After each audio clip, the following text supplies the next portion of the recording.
All right, I'm getting some feedback. Okay. Okay. All right. Let's see where it's coming from. Let's see what's All right. All all right. right. All right. Oh, Okay. okay. Okay. And let's And try this. try this. All right. It's coming from Romar. Okay, Romar, turn down all devices there.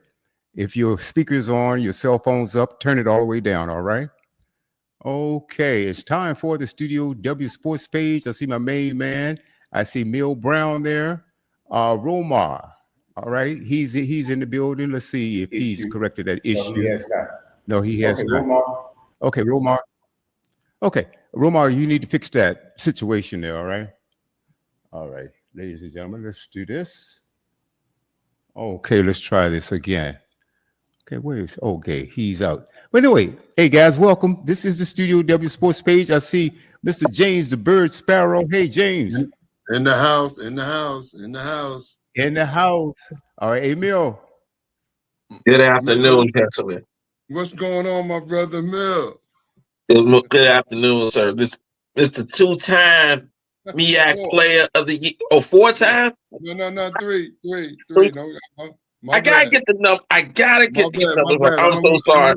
I don't want to be greedy. Three. Be greedy. Get the flowers. No. We be greedy on this show. No, get it all. Get it all, sir. I don't want to be greedy. I humbly say three. You know what I mean? 3-time player of the year. The man, Mr. James Sparrow. Yeah, man. What can I say?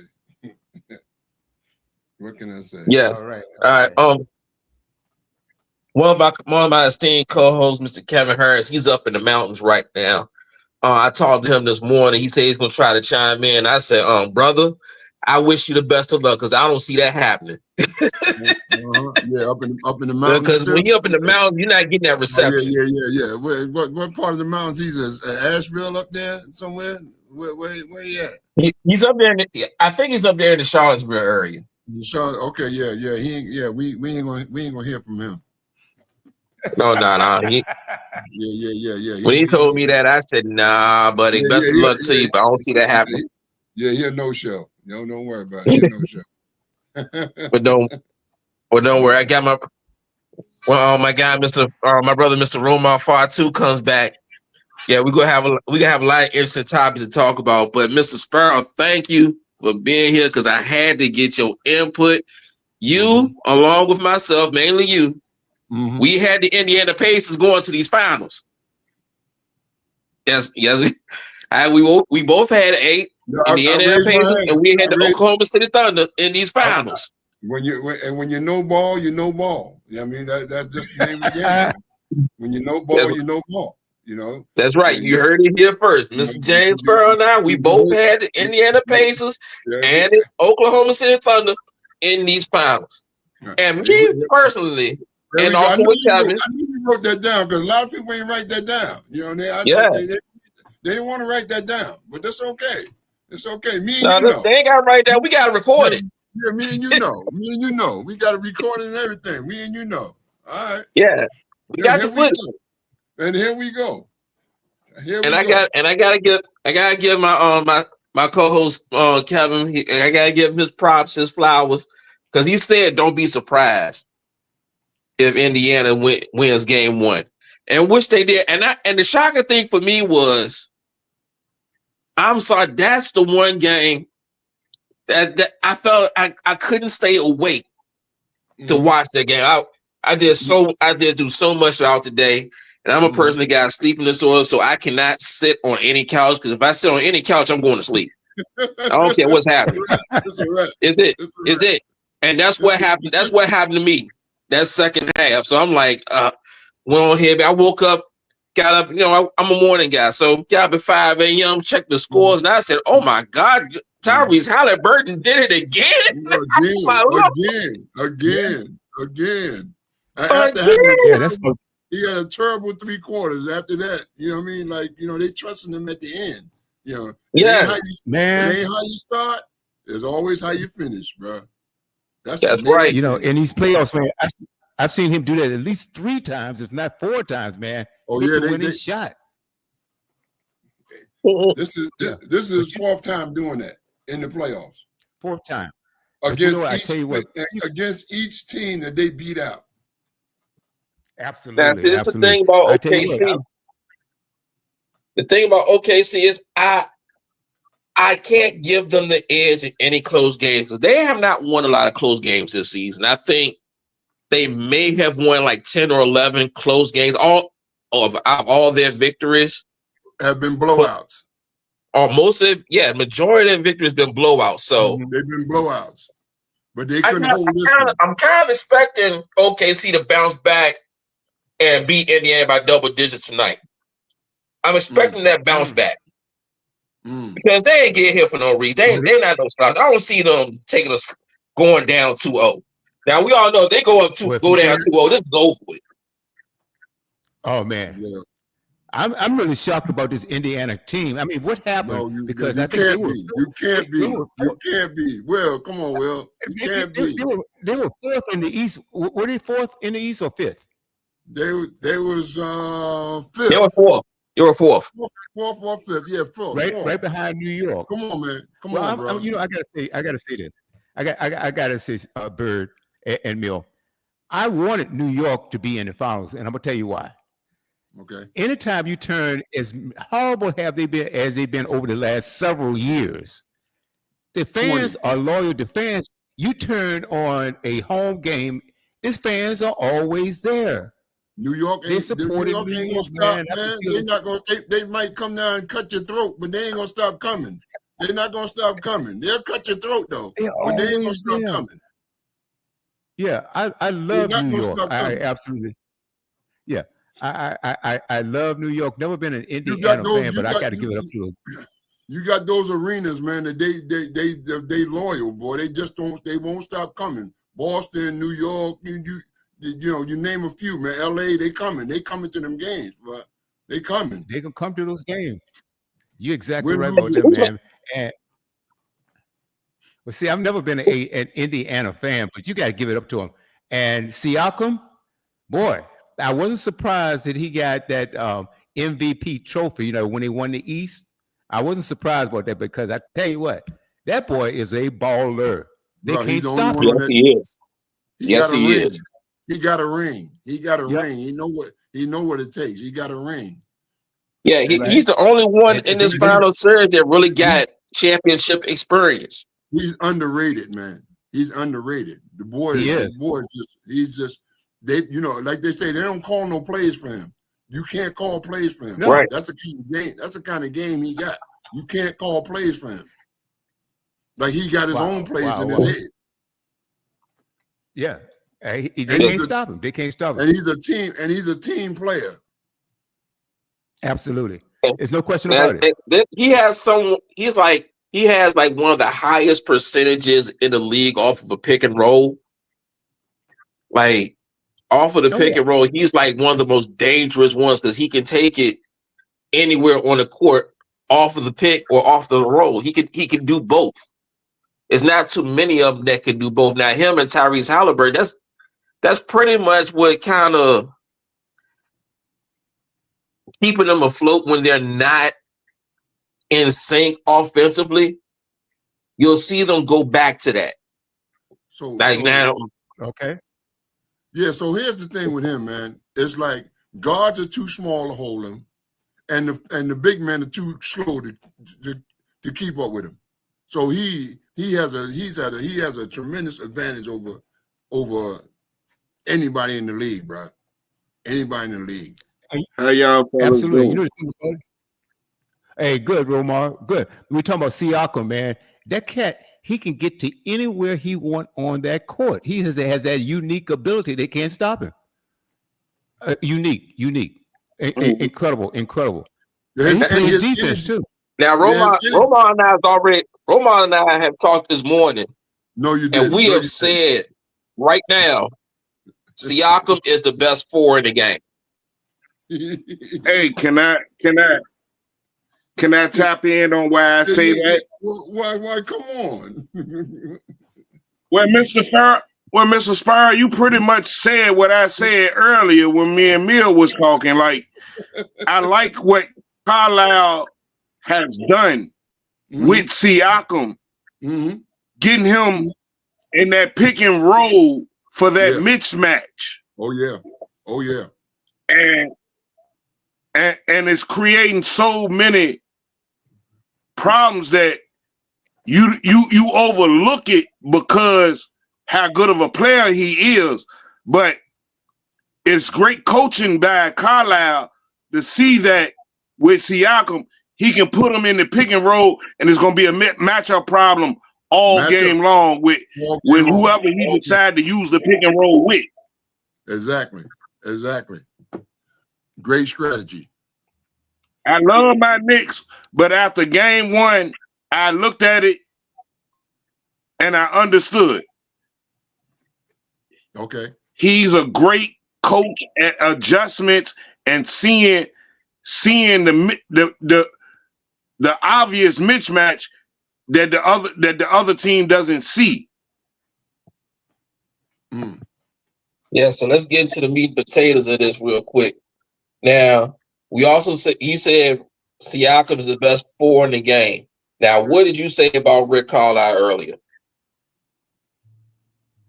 Well, I said earlier, after really sitting back and looking at what Carlisle has done with the Pacers, or just his body of work as a coach, to me, he top 3 coaches in this era of NBA coaches outside of Greg Popovich. He's done took every team that he's done coached either to the playoffs or a NBA Finals contender for a championship.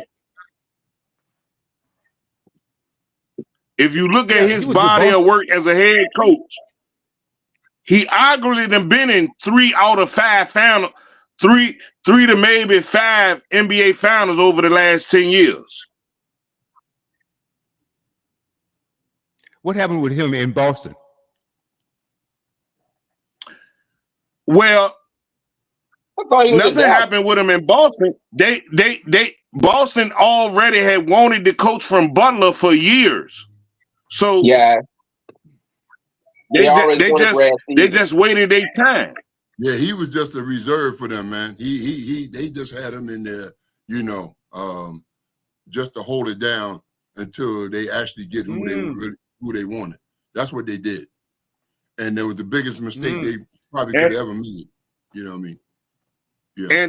And on top of everything else, let's add that he is only one of few coaches that won a championship as a player and a coach. And a coach. And a coach. And a coach. Yeah, in the NBA. So he's been in that locker room in both aspects of it. You look at it. If you look at his numbers and his wins outside of NBA championships, he right there with Steve Kerr. Oh yeah, his record is impeccable, man. He's right there with Steve Kerr and Eric Spoelstra. Eric Spoelstra, yeah. His body of work gets overlooked because the way they make him the fall guy when he leaves a club. I was impressed with his coaching. You know what I mean? Like when they wanted to challenge calls, he was like, "Nah, man, nah, we ain't doing that yet. No, we ain't doing that yet." Hey, Mr. Spur, I said there.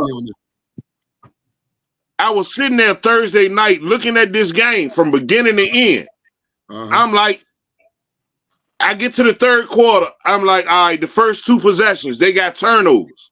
But I'm sitting here and I'm still watching this game. I'm like, I started looking at the adjustments that he made, like the simple adjustments that maybe somebody else might overlook. Like the one thing that really stuck out to me was he took the ball primarily out of Halliburton's hands. That was one.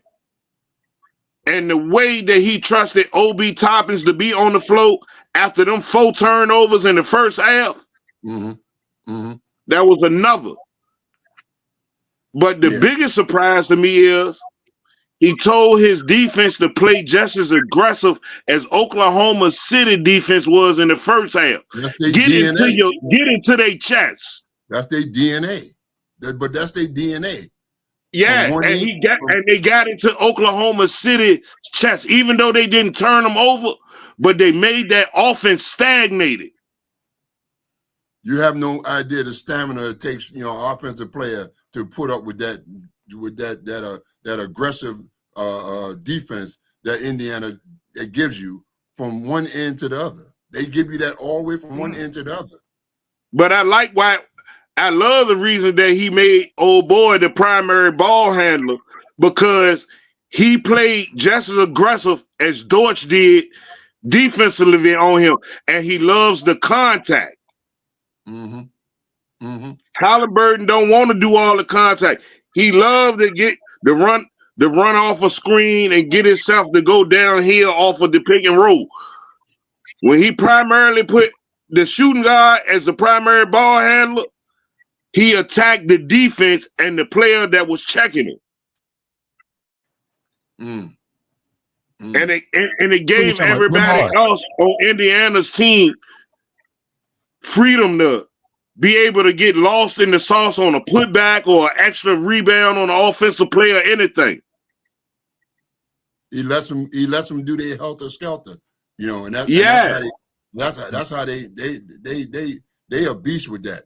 They are beast with that helter skelter. Man. And I will say this other thing.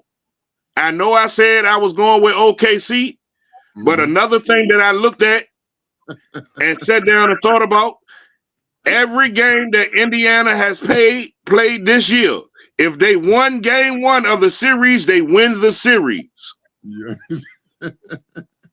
Especially the way they win. They win. Yeah. Especially. Oh, yeah. It reminds you of that old school basketball, man. I said that with that Indiana Knicks series, man. I said, man, we're going back to the 80s here. And when the boys they ball, they want. I understand what you're saying, WB. In that series, it did defensively. It was a 90s defensive matchup. But what Thibodeau didn't do that Carlisle did, his offense represents the style of offense in today's NBA. Thibodeau offense doesn't compare to in today's NBA. His defense will work, but offensively, his teams can't compare because he play at a slow pace, and it stagnates a lot of his players. And Indiana will run you, boy. They will run you. I tell you, a couple of players that we're not talking about right now that I think that really, besides Siakam, look at that boy Nembhard. That boy is Nembhard and Obi Top. I mean, it's a lot of players from Indiana that play a part into where they done got. No, it's not. I swear to God, it's Neesmith. Old boy that just played against New York that had the back-to-back 20-point games. He was struggling the first two rounds of the playoffs. Yeah. You talking about Marth and Benny? Yeah, and then it's just like the key factor of how much of a problem that Siakam is for anybody. That is the key to their success. He's underrated. He's a problem. He's a problem. And not only that, Halliburton might be the best underrated guard in the NBA because, like, the things that he do, he unguardable for real. Yeah. He's unguardable. He's another. He can hurt between you. Him and Siakam, that pick and roll will always leave both of them having their advantage because it's going to be it's just set up. They could design and they could Stockton and Malone that thing all year long. Mm-hmm.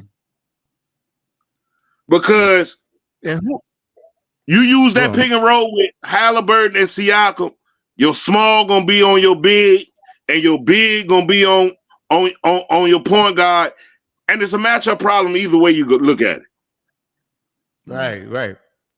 And who can stop Siakam, though, boy? Like I said earlier, man, he can get anywhere he want on the court. He can take it inside. You can't stop him, man. I mean, you can't because of you can't because they play great situational basketball. Yeah. One I'm impressed. one thing I want to see tonight.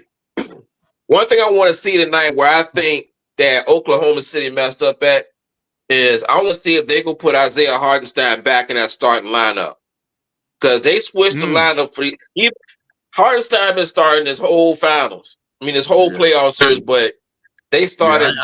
I ain't know about that move. That move right there was like that was. Yeah, you know why they switched it up. They started. You know why they switched it up, y'all. Stop acting like they tried to fit. They tried to say they went with a lineup that fits Indiana's lineup. They had to match their line. I mean, either way, if they start Hartenstein gonna be in foul trouble by the end of he gonna have 3 fouls by the end of the first quarter because he got to check Siakam. Right. I want to see if they make that adjustment, or they gonna run it back the same way. No, he's probably not gonna make that adjustment because he'll look crazy if he did that. You know what I mean? Like, why'd you do that from the giddy up? You know what I mean? Why didn't you do this from the beginning? So I can hear all the questions coming at him, you know, if they win the next game with him starting. You know what I mean? So I don't know. I think he's gonna still stick with that. And OKC big man played soft. That man got blocked driving to the basket at least 5 times in game 1. Right. Chet was a no-show. Yeah, he played soft. That physicality, that Indiana is physical, bro. They physical.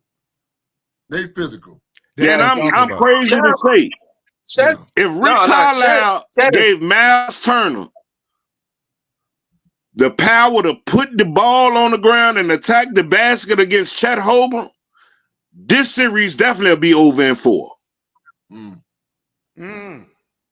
Yeah, because Chet can't guard the post. He can help guard. He can run protect, but he can't guard nobody that's gonna get no real post moves. I swear to God,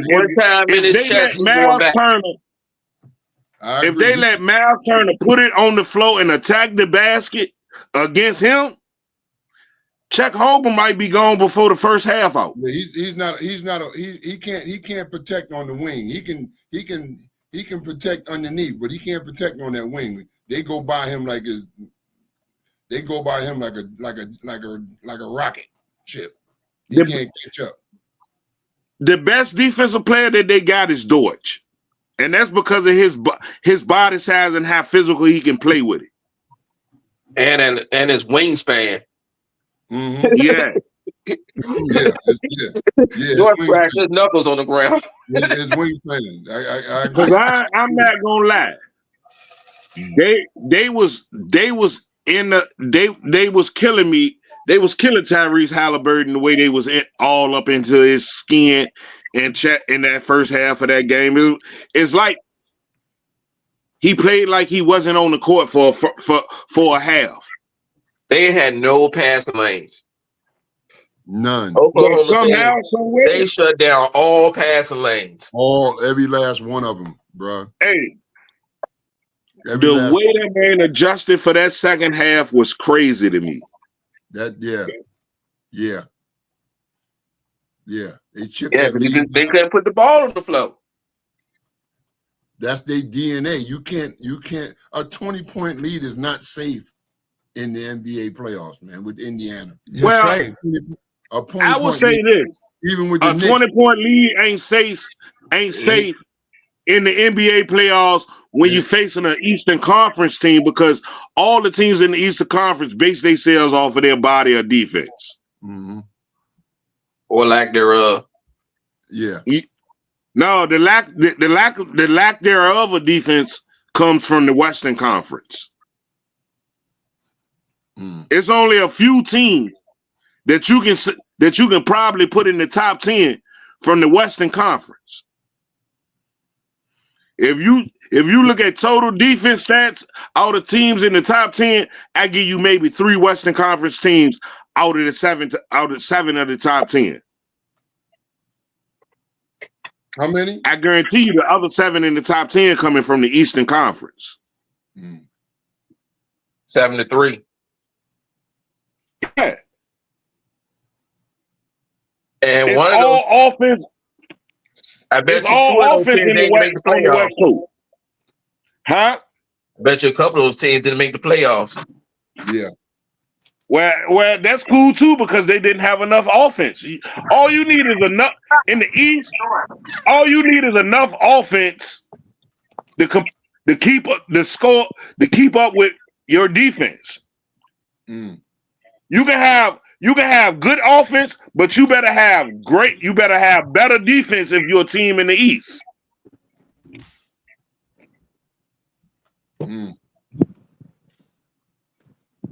Let me see. All right. I can say it right now. Oklahoma City, Boston, Orlando, Detroit, Minnesota, Cleveland, San Antonio, Golden State, Memphis, and Indiana. Are you ready to make a difference in the environment? All right, so I stand to be wrong at then. the same time, then donate your vehicle to Heritage for the Oklahoma Planet. City, that's in the West. Yeah. That's in the West? Yeah, I'm Minnesota wrong. in the West. I'm wrong. They San got at least Antonio, 4. Golden State. It's So even. they 5 got and 5. 4. It's 5 and It's 5. split. Okay. Yeah. So I was wrong. Okay. Okay. I was Hey, close. Fact check. Hey, Yeah, but I told you a couple of them didn't make the I was playoffs. close. Let's do the fact check, okay? Hey, look, Mr. Sparrow, I'm just going off of my common knowledge of the sport that I love. Hey, look, I ain't mad at you. I got the fact checker there. You know what I mean? Yeah. We do this. I mean, I love we need it, because I'm wrong all the time, but I love the fact that I do what I'm talking about to a point. We all get it wrong. Look, Mr. Sparrow. Yeah. Come NFL when the NFL kicks off and we make our picks. Mm-hmm. You know, the following week, starting week 2, I have a segment called "Who Got It Wrong." Okay. So we're not perfect. We love getting there and fact checking and correcting. That's fine. I like that. That's fine. Yeah. I like that. Bible says iron sharpens iron, so we sharp each other on this show. I like that. We're not always perfect. We don't always get it right. So come week 2, that's like one of my real favorite segments. Because I don't care which games you got right. I want to see what was on your mind that made you think that this football team was going to win this game. Yeah. Okay. I want to see why you got it wrong. I like that. Yes, who just joined us out here? Is that the boxing guru? Yes, I don't sir. have my Yes, glasses sir. on. I can't see. Oh, yeah, I'm here. Mark, what's good, Mark? What's going on? What's going on, fellas? How everybody doing? Brother Mark. All right. Oh, man. Hey, it's a pleasure and an honor, Mr. Sparrow. How you doing? Romar. Man, I humbly accept that, man. I humbly accept that, man. All is well, though. What's up, Mark? Let me tell you something. See, what we saw Thursday was what people don't realize what Mr. Sparrow can account to. Mm-hmm. See, you got 48 minutes in that game. Yeah. And see, OKC got comfortable about the 40-minute mark, and everything else went south. Indiana never stopped playing. Thank you. They never stopped playing. They never stopped playing with a sense of urgency. And I don't know if Kevin's on here today, but the one thing I brought up a while back is Jalen Williams is a good complementary player. Mm-hmm. I don't think he's on that level where they keep thinking he's great. Because if he's great, when my man SGA, the last few minutes in the fourth quarter, his shots wasn't going down. No. So hey, his backup man's supposed to be able to. He's supposed to come in there and safeguard that. Hey, he ain't one of us got to be on. I mean, that's what I've always seen. You know, hey, when the Lakers had that dynasty going with Magic and them, if Byron Scott wasn't hitting that Jay Worthy, somebody was doing something. Everybody stood and watched SGA, and then when he went in a moment where he missed a few, everybody passed. Because they wore him out. They wore him down. That end-to-end defense. Hey, did y'all peep something about as another thing that I noticed too? Every time Chet Holmgren attacked the basket, they had a defender chasing behind him for the block. They sent a delayed double team on him. Well, I'll tell you where OKC kind of messed up with me. You decide to change. They stopped being so aggressive with the ball handle. Well, you decide to change the starting lineup in game. I'm like, hold up. What they had with Hartenstein starting and all that, it was working. You decided you want to change up your starting lineup, number one. Yeah, the matchup with Indiana starting lineup. Who cares if he gets in foul trouble? It's working for you. Yeah, I mean, it's worked all year. I mean, it's worked all playoff series. Now you want to try something new. See, that's one of the first mistakes you make. I wasn't too happy with that move right there. And you know, they'll probably come back, but they'll probably win game 2. I'm just guessing. But I'll tell you, my honest opinion, seeing how that game 1 went and what happens, I'm telling you now, I'm thinking Indiana gonna win this thing. They're done. Because look, I see the antidote for him now. See, just wear out SGA. That's all you got to do. Let him keep running. Eventually, he get tired. He gonna get that fourth quarter, and it showed on that last shot because he hits them. He hits them. Yeah. Then you know, a buddy of mine criticized. I did for a minute, Lou Dort, because he missed a little open 3-foot jumper. But people don't realize something, Mr. Sparrow. You know it better than any of us.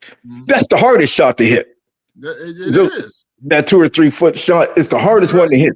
Yeah, because it's really not your consistent range right there. No, you don't. I mean, hey, Mr. Sparrow, would you say that's the hardest shot to hit because that's like a shot that you expect to hit all the time because it's such an easy bucket?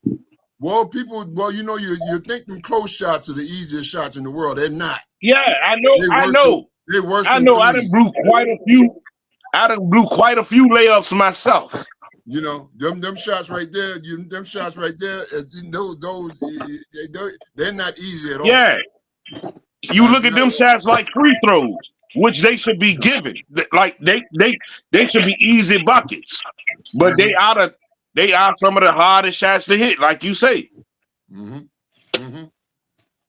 Yeah, you know, you practice shooting all the time, but you don't usually practice like that on those 2 or 3 foot shots. You know, everybody assumes that's automatic, and to me, that's the hardest shot to make. Them floaters right there around the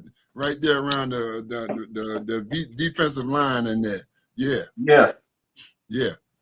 Just act factor Ewing. Yeah, they tough. Hey, would anybody be surprised if Indiana won that game tonight? No, they play tomorrow. No, I wouldn't. Tomorrow. Is it tonight or tomorrow? Tomorrow. No, they play tonight. Tomorrow. No, they play tomorrow because the network need that. They say the ratings was already horrible. They trying to get all they can out of it. Yeah, they playing this tomorrow. Oh man, I was getting ready to get my snacks out for tonight. I wouldn't be surprised. They got momentum. They got momentum. They ain't scared. They got momentum. A 20-point lead ain't nothing to them because they end to end. It's a 48-minute game, boy, and they play every 48 minutes. Hey, all I'm saying is good. See, I don't know. My opinion, I ain't gonna be surprised. No, that 48 minutes, and that's the problem. OKC only played about 40. They only play. Yeah. The only way, if OKC wins this game, the only way they're gonna win this game is they blow them out. Oh yeah. I do not give OKC a chance in a close game. There you go. I love it. They're gonna blow them out. Mill, you notice? Well, they was blowing them out in game 1. Yeah, but here's You the gotta, problem. you better hope that they can control keep a lead. But Romar, here's the problem. Here's OKC's problem. Like you said, all that adrenaline ran out of them in the first half. All the adrenaline, yeah. See, that second half, somehow they forgot there's still a second half to the game. And by the time, That's right. by the time I knew they was doomed from the way that they started off the playoffs at home with everybody in the arena standing up until they score their first bucket. I said, they doomed already. Well, they do that all the time. I mean, that's tradition. And they doomed from it. Yeah, but see, now I'll tell you something else. Indiana was down. I think it was 9 points with 7 minutes left to go in the game. But William, I heard commentate that game. They said as long as Indiana can keep it within striking distance, they could win that game. And a 7-point lead is nothing. By the end of Indiana, even though they was down most of the game, but Indiana closed out every quarter strong. Mm-hmm. They kept it where the lead was. If you look at it, the lead was never a big enough margin that they couldn't come back from. Well, because of the way they finished every quarter off going into the third quarter. Let me tell you, I knew when it was going to be a problem. They was like up 20, almost ready to go into halftime, and they closed the gap to like 12 to 13 by the end of half. Yeah, but Romar, the thing is this. See, Obi Toppin started off when he got in the game, he made about 2 or 3 quick turnovers. Yeah. And that man made 4 turnovers in the first half, and I don't know where the hell he got this shooting touch from. Well, here was the thing. The most important thing was great for them in game 1. Those was a lot of clutch threes he hit. Yeah, but here was the thing. The coach didn't give up on him. See, he made them turnovers. The coach stayed with him. And as he stayed with him, his confidence got there. And once he hit 2 or 3 jumpers, hey, I done made up for them turnovers. Now I'm good. Mm-hmm. And from that point on, that's when the run started. That's when the run started. See, you start, if you look at that second half, about that mid-third quarter, Indiana started muscling them around. The little guards, that little dude, Nembhard, I'm watching him push on. I mean, when he's driving in and how he's using his shoulder, and I'm like, dang, he wasn't doing that first half, but it's looking pretty easy now. Exactly. Cats start getting tired. But because he figured out how to play offense against Deutsch playing his defense. Oh, no, you know what? He was watching SGA was on him. That's why SGA was so tired in that fourth. That dude started wearing him out physically. He ain't have to score 25. It was the physical pounding that he was taking. You know how much energy they take out you every time the person that you got giving you that body. That type of stuff hurts and wears you down. And hey, by the time Indiana started making that move, OKC wasn't no use in calling no timeout. Who was at that point? You'd already messed up the lineup. You couldn't really make no adjustment. Oh yeah. Did you look how Halliburton, when Halliburton inserted himself in the fourth quarter, they had forgot about that he was on the court the way he started playing. I forgot he played with him. Well, hey, you know what? That's the big thing. And I think that's the thing that he notices. If you take him out the game for a minute and every team forgets about him being on the court, and he seems to like that moment where, let me remind you who I am. Romar, I am going to say this. There was a point during that game where I don't think he knew who he was because he got tentative for a while. I can say that he played passive aggressive for 3.5 quarters. Well, it got to a point where the reason why that guy Nembhard started playing the way he did, I'm gonna be honest, this is my opinion. I think it came to a point where he said, damn, you know what? Tyrese keep giving me the ball. He ain't comfortable. I got to do something then because I think he ain't got it. I agree with I you, Mark. feel you, Mark, but I think it was just a great call. I think it was the coach's call that the coach noticed it too and said, "Well, I might as well put the ball more in your hand, Nimrod." Well, no, that's what they did. I don't know his name. Hey, that's what they did. But the thing was, if you looked at that game in the first quarter, they was barely getting the ball over center court. And they was getting, turnover after turnover after turnover. Turnover, man. It got to a point, man, where I'm looking at Tyrese Halliburton. I'm like, man, don't tell me you're going to melt on this stage here. Oh, yeah, man. Yeah, man. But man. in that fourth quarter, he came out, he did his thing. And, hey, the way this works, he made a lot of mistakes in the first 3.5 quarters, but what did he do in that fourth? And that's all everybody going to look at. True. But I'm gonna say the biggest thing that OKC need to learn from game one was you're the number one defense in the NBA. You just turned this team over 25 times and you still lost. No, when does that ever happen? Well, what they need to look at is that this team, they didn't have no quit in them. See, that's what Indiana playing with house money. They got nothing to lose. They didn't have no quit in them. Number one, they got a coach who said, "I'll be damned if you quitting on me." And it's a situation where, look, man, they didn't give Indiana a chance to win their doggone game in this doggone series, man. And that's the difference between OKC and Indiana. They know that. They ain't giving us a chance to win this. They ain't not giving us near chance to win this here. You know what I mean? Not near chance. Yeah, because Oklahoma, what? OKC 29. They was 29-1 before the other night. 29 and look, they don't. That environment is crazy. That environment is crazy. It'll make anybody nervous. And you want to know something? People don't believe this, Mr. Sparrow. You know it probably better than anybody. See, you say 29-1. They really ain't know how that felt until they got hit in the mouth. So they got punched right in the mouth. And they didn't know how to react to that punch. Yeah. And if this is the beginning of it, I'll tell you now. I ain't gonna say, man. You've been rocking them Indiana colors for the last couple of shows. Hey, bro.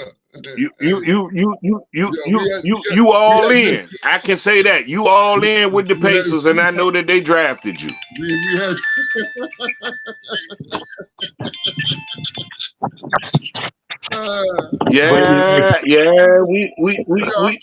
We do a little research, and you share your little tad bits of information, and I remember that part. I'm just going by what I see. What I see. I just knew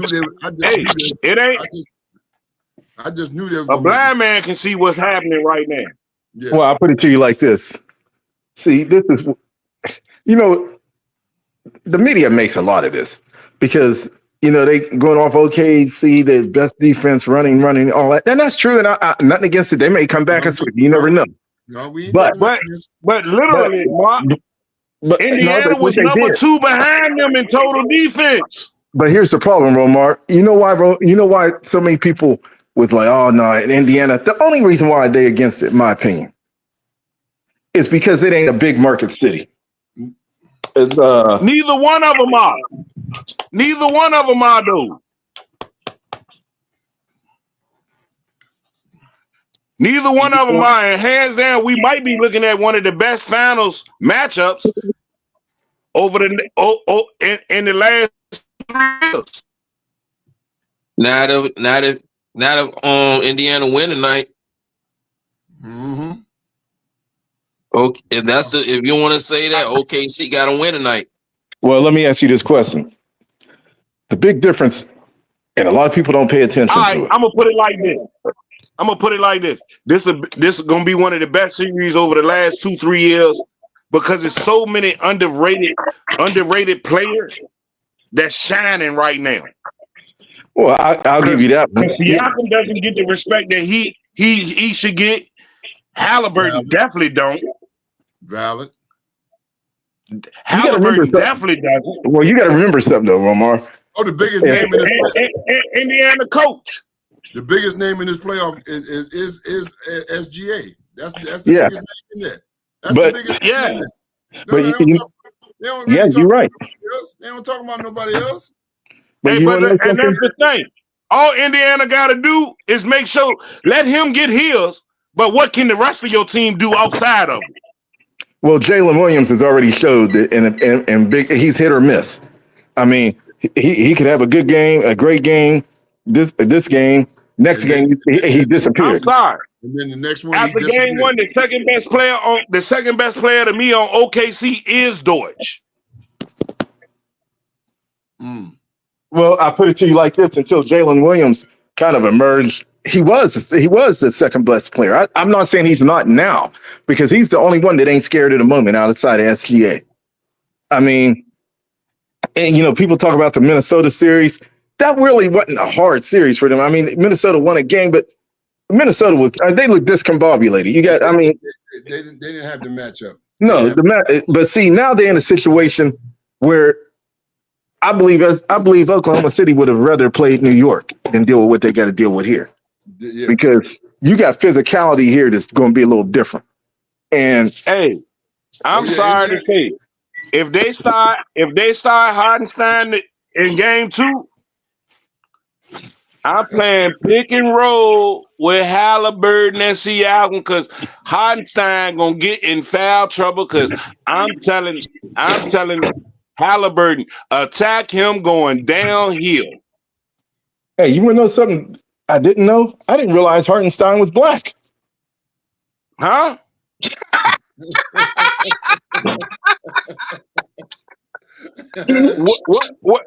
What type of light skin is he? His dad is black. Hey, look. He a different type of light skin. Hey, man, he's from his dad is black. He was born in Germany. I looked. I said, what? I'm sorry to say. He done made a new color of blackness. Yo, his dad is.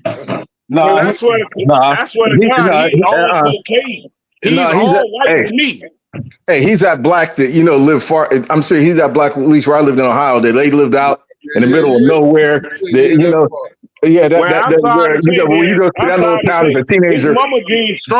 His mama jeans strong, real strong. Because don't nothing about Hartenstein say that I'm black.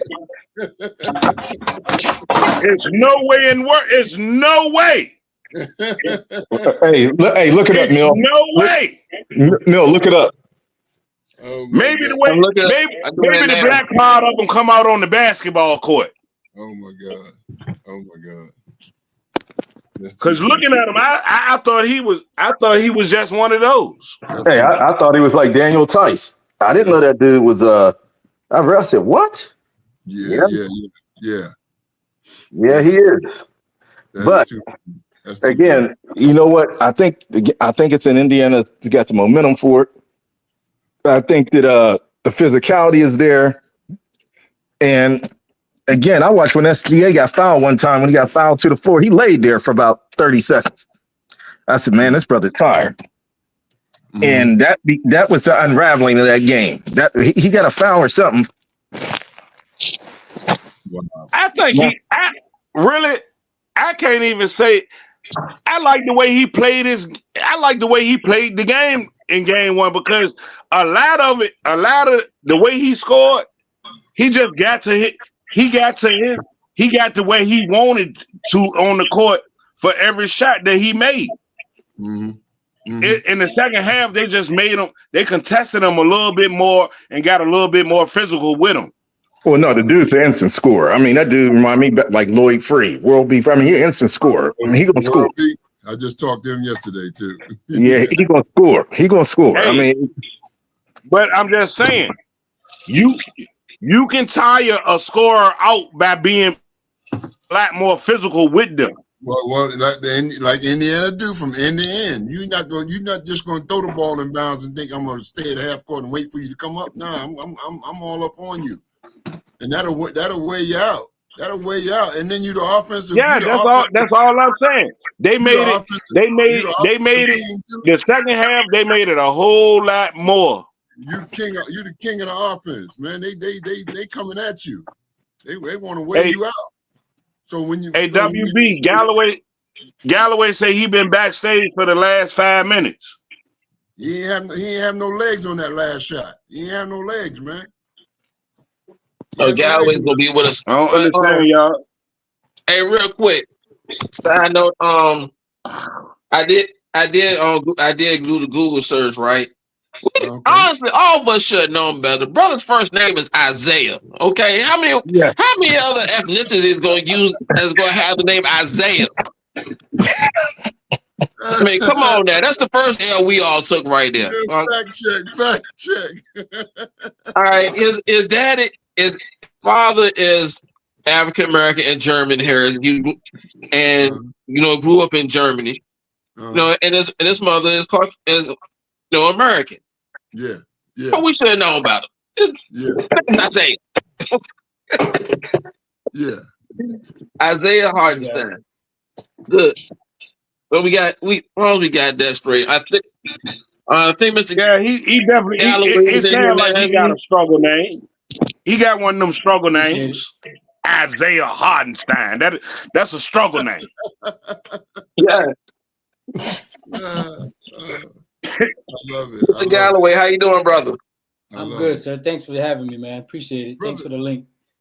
I had some comments, but I didn't know I was still backstage. But I wanted to say that the second guy that's over there, US OKC, if he can be consistent, like what Mark is saying, the series would be over. The second guy, I can't remember his name right now, and Chet, if he decides to play or show up, at least any type of. He showed up. He showed up soft. He ain't show up at all.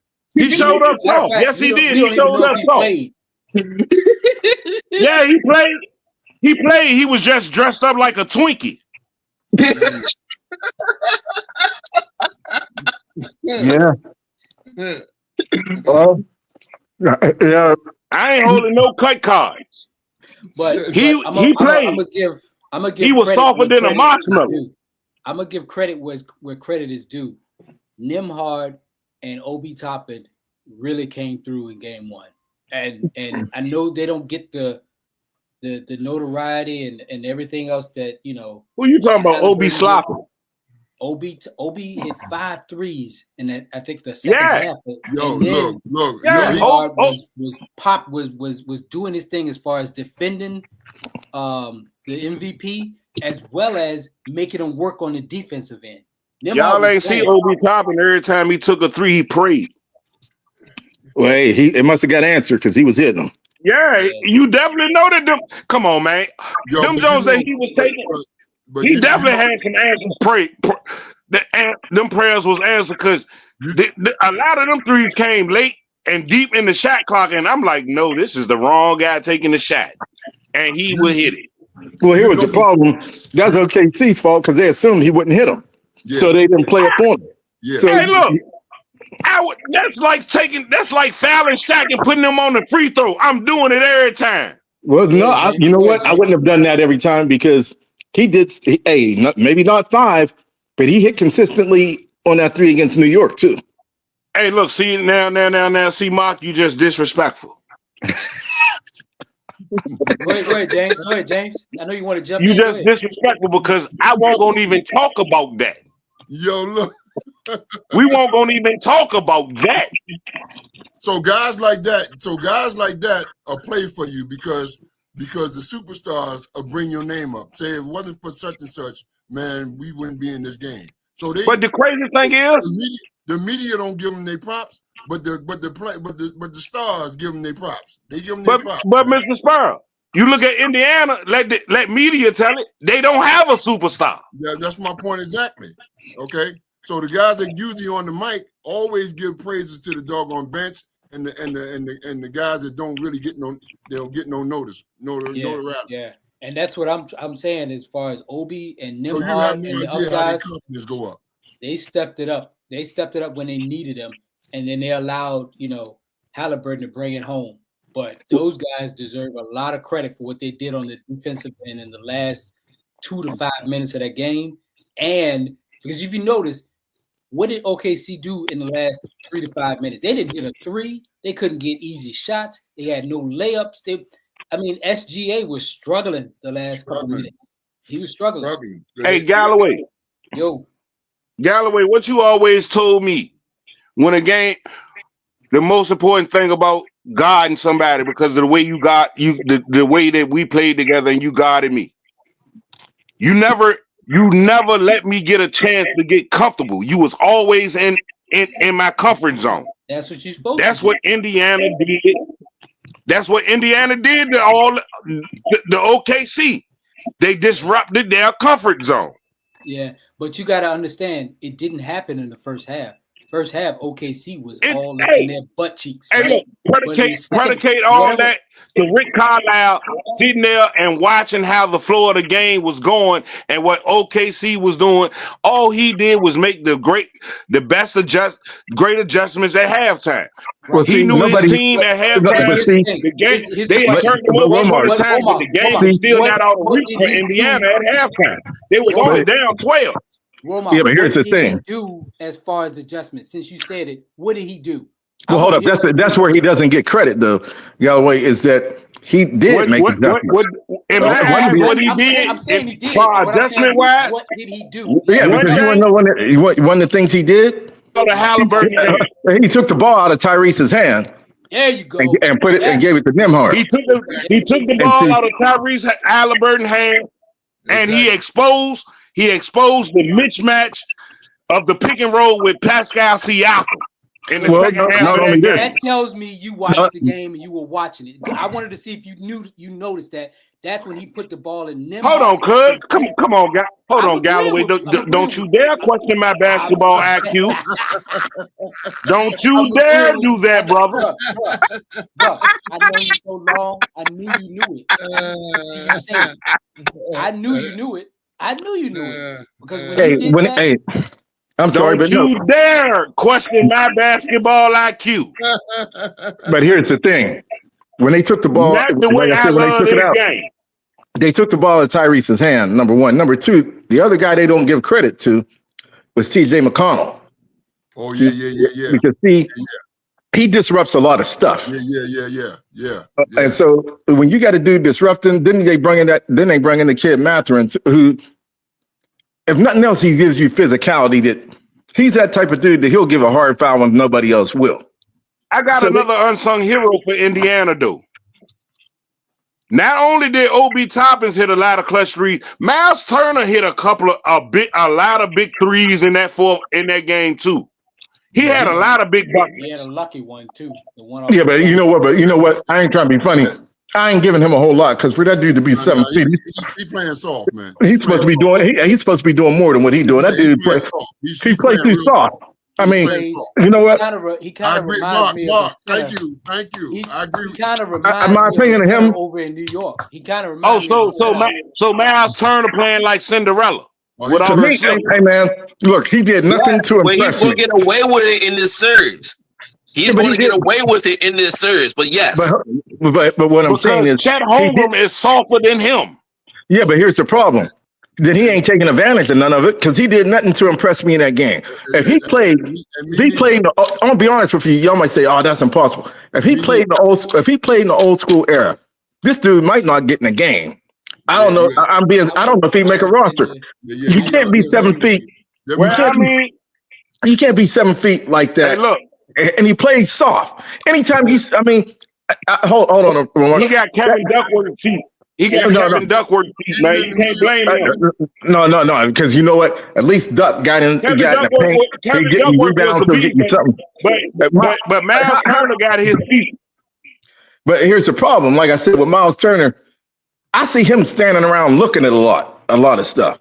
I mean, seriously, especially under the basket when you could be in a position to rebound. If you ever watch the game with this dude playing, he is never in the paint Never. Never in Or the paint. something. Look, The only time he's in the paint is on the pick and roll. That's the only Yeah, time he does nothing creative. He can't create a shot for himself. He depends solely on everything around him in order for him to maneuver. Mark, So do he y'all remember let me in put it to the you like third this. quarter of that game, it was three Indiana Pacers down there in the paint, and Dortch came up with the rebound over all three of them, and Miles Turner was one of them.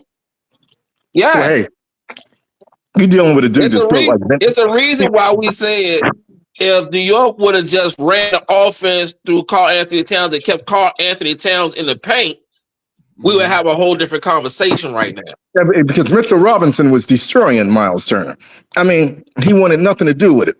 They mean, ain't want to have nothing to do with him.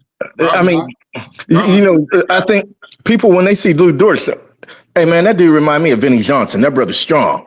I mean, he built compact, strong. He get underneath him. He said the microwave.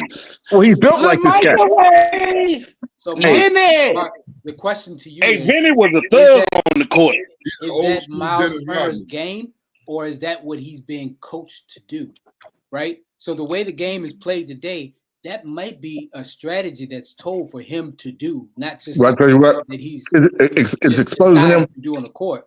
It's exposing him to look soft. I can tell you that much. Because I agree with you. I agree. Mhm.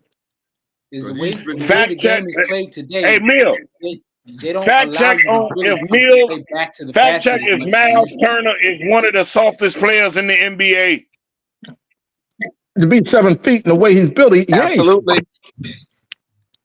I mean, well, in today's NBA,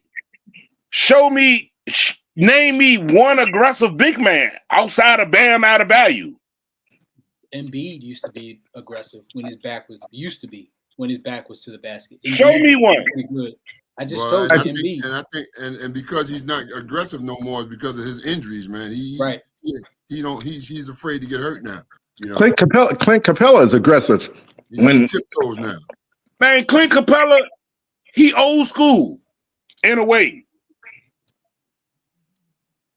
He old school in a way. I'll give you another guy that plays with his back to the basket and is very effective out in Sacramento. That Sabonis kid.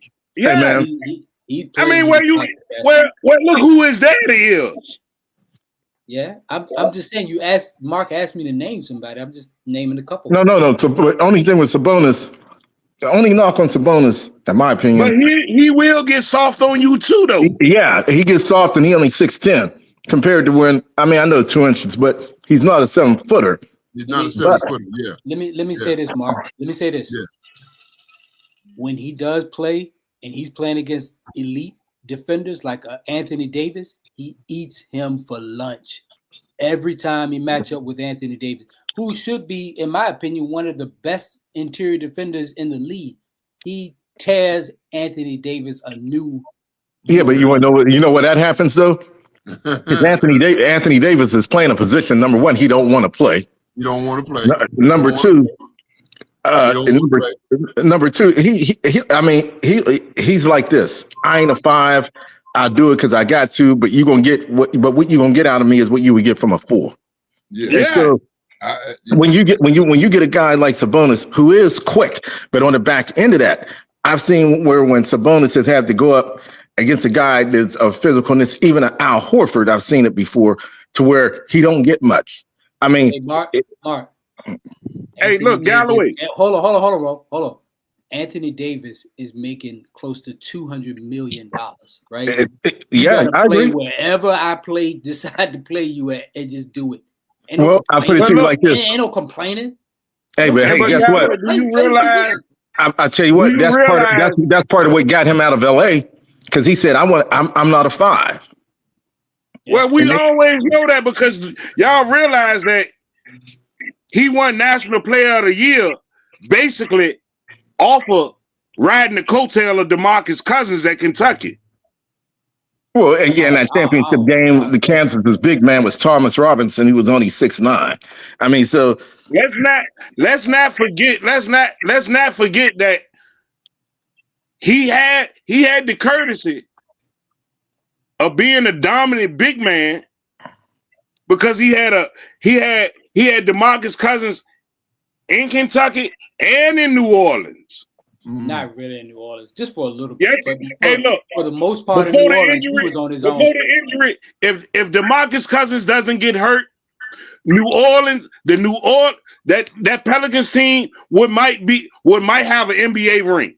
Well, you want to know something? I'll tell you this, Romar. Let me put it to you like this: when it comes to that, I don't think they would have been together long because neither one of them really, realistically. I know what you're saying with Boogie Cousins. I mean, they couldn't keep both of them. No, but Boogie's, I understand he was a beast, but they both were going to want to be the man. So that wouldn't have lasted long. And I hate to say it, but if not for the injury, if I would have had to pick between him or Anthony Davis, at that point, I would have went with Boogie Cousins. I'm DeMarcus Cousins. I would have went with Boogie Cousins. I'm just telling you straight up. Yeah, I would have did the same thing. Because Anthony Davis is like this. I ain't saying he's not a great player. But I guarantee you, if I could have had a prime Dwight Howard go up against that cat, Dwight would have ate him up all day, every day. Oh yeah, absolutely. No doubt in my mind. I mean, realistically, he's the dude to me that's the most underrated at that 5 spot in the last 10 years. The Lakers don't win the title a couple years ago if they don't have Dwight Howard, and they done sucked ever since he left. Thank you. I mean, great point. Yeah. And they sucked ever since he left, and I begged them to get him back. Get him back. I mean, get him again this year if you can. I'm just saying they need the league. Joker has been dominant. Right? Well, he was the one dude that could stop Joker. Exactly. That's exactly the point. There's no and here's the thing. No one else is deciding to pick up Dwight Howard. Not even you want to see something though that's crazy. When the Lakers had to play the Nuggets when they had Dwight Howard in the playoffs, I think they swept them. I mean, they didn't have no problem with him. It was 4-1. 4-1. Okay, they got a game. I mean, I guess the thing is, and that when they had be surprised if you see Dwight Howard back in the NBA in a Golden State Warriors jersey next year. Well, you know what? At this point in the game, to be honest, he's still a physical specimen, but due to the fact he getting ready to go in the Hall of Fame this September, I think he's done the minute his career. I mean, there's nothing else for him to come back. There's no reason for him to even come back. It's a wrap. It's a wrap. I mean, I ain't coming back for the veterans minimum. If you go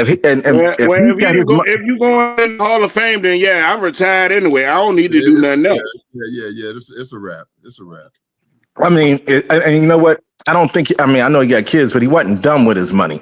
So, and he's had some huge contracts. So, if I'm Dwight, I ain't coming back for no veterans minimum. No, he wasn't done with his money, but he was done with his baby mamas. Well, hey, you can go ahead and look at Anthony Edwards and say the same thing, and he ain't been in the league 4 years. So that for some reason that seems to be the trend. But if I'm Dwight Howard, unless a team picks me up. We'll line up. We ready to line those up.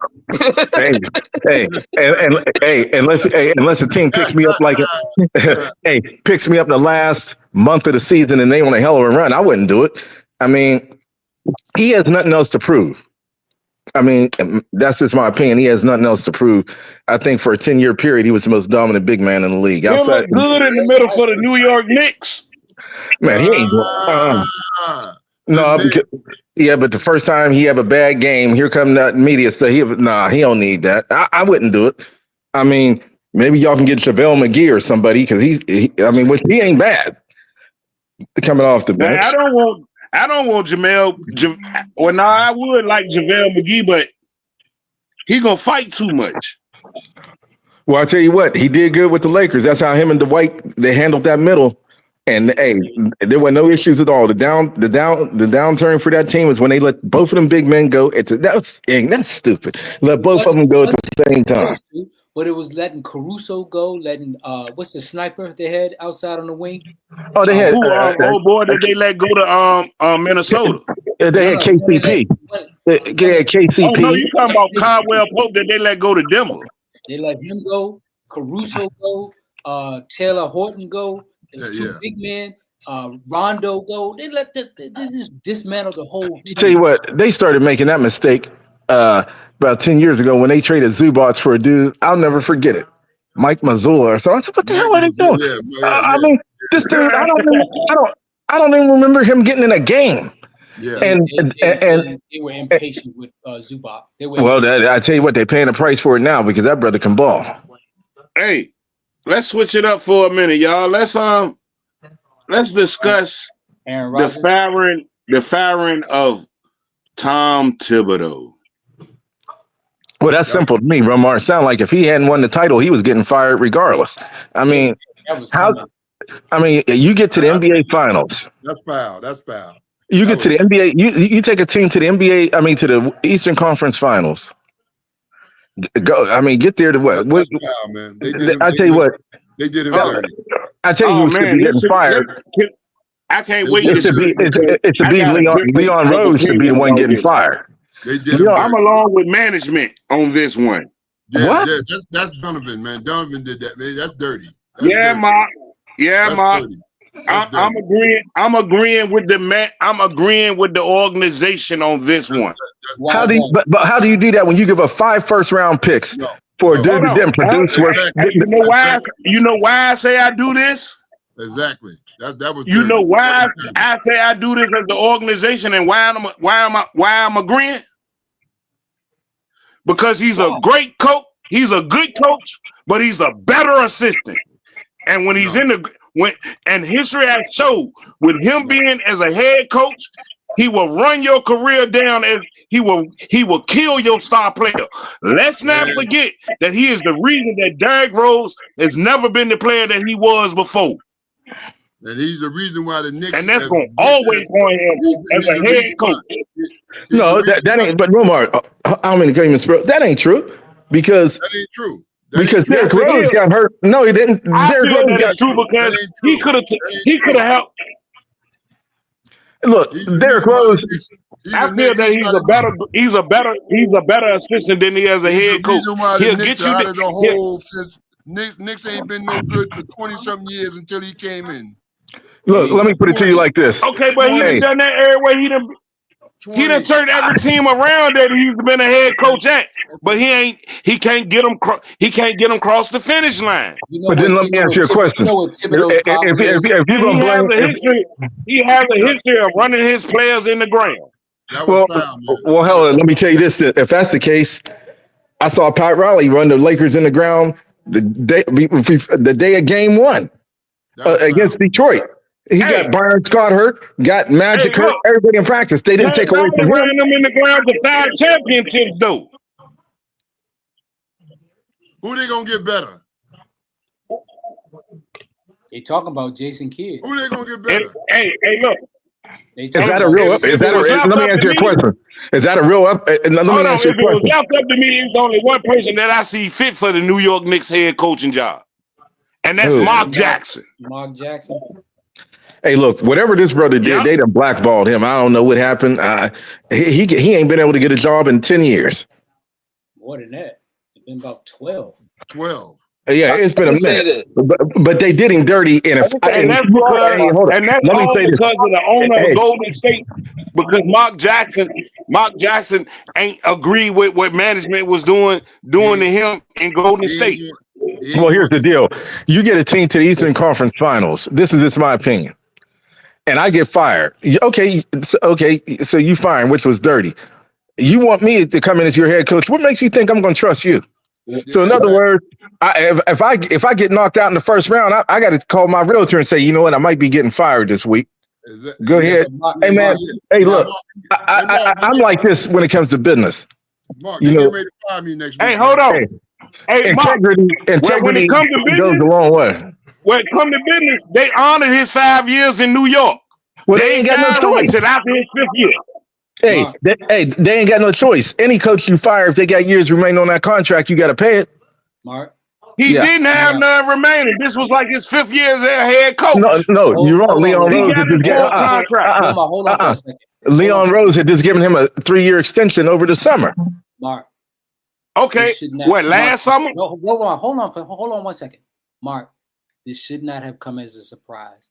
When you have your star players complaining throughout the regular season about minutes and wearing them down and not using the bench, remember, what did Bridges say back in Christmas time?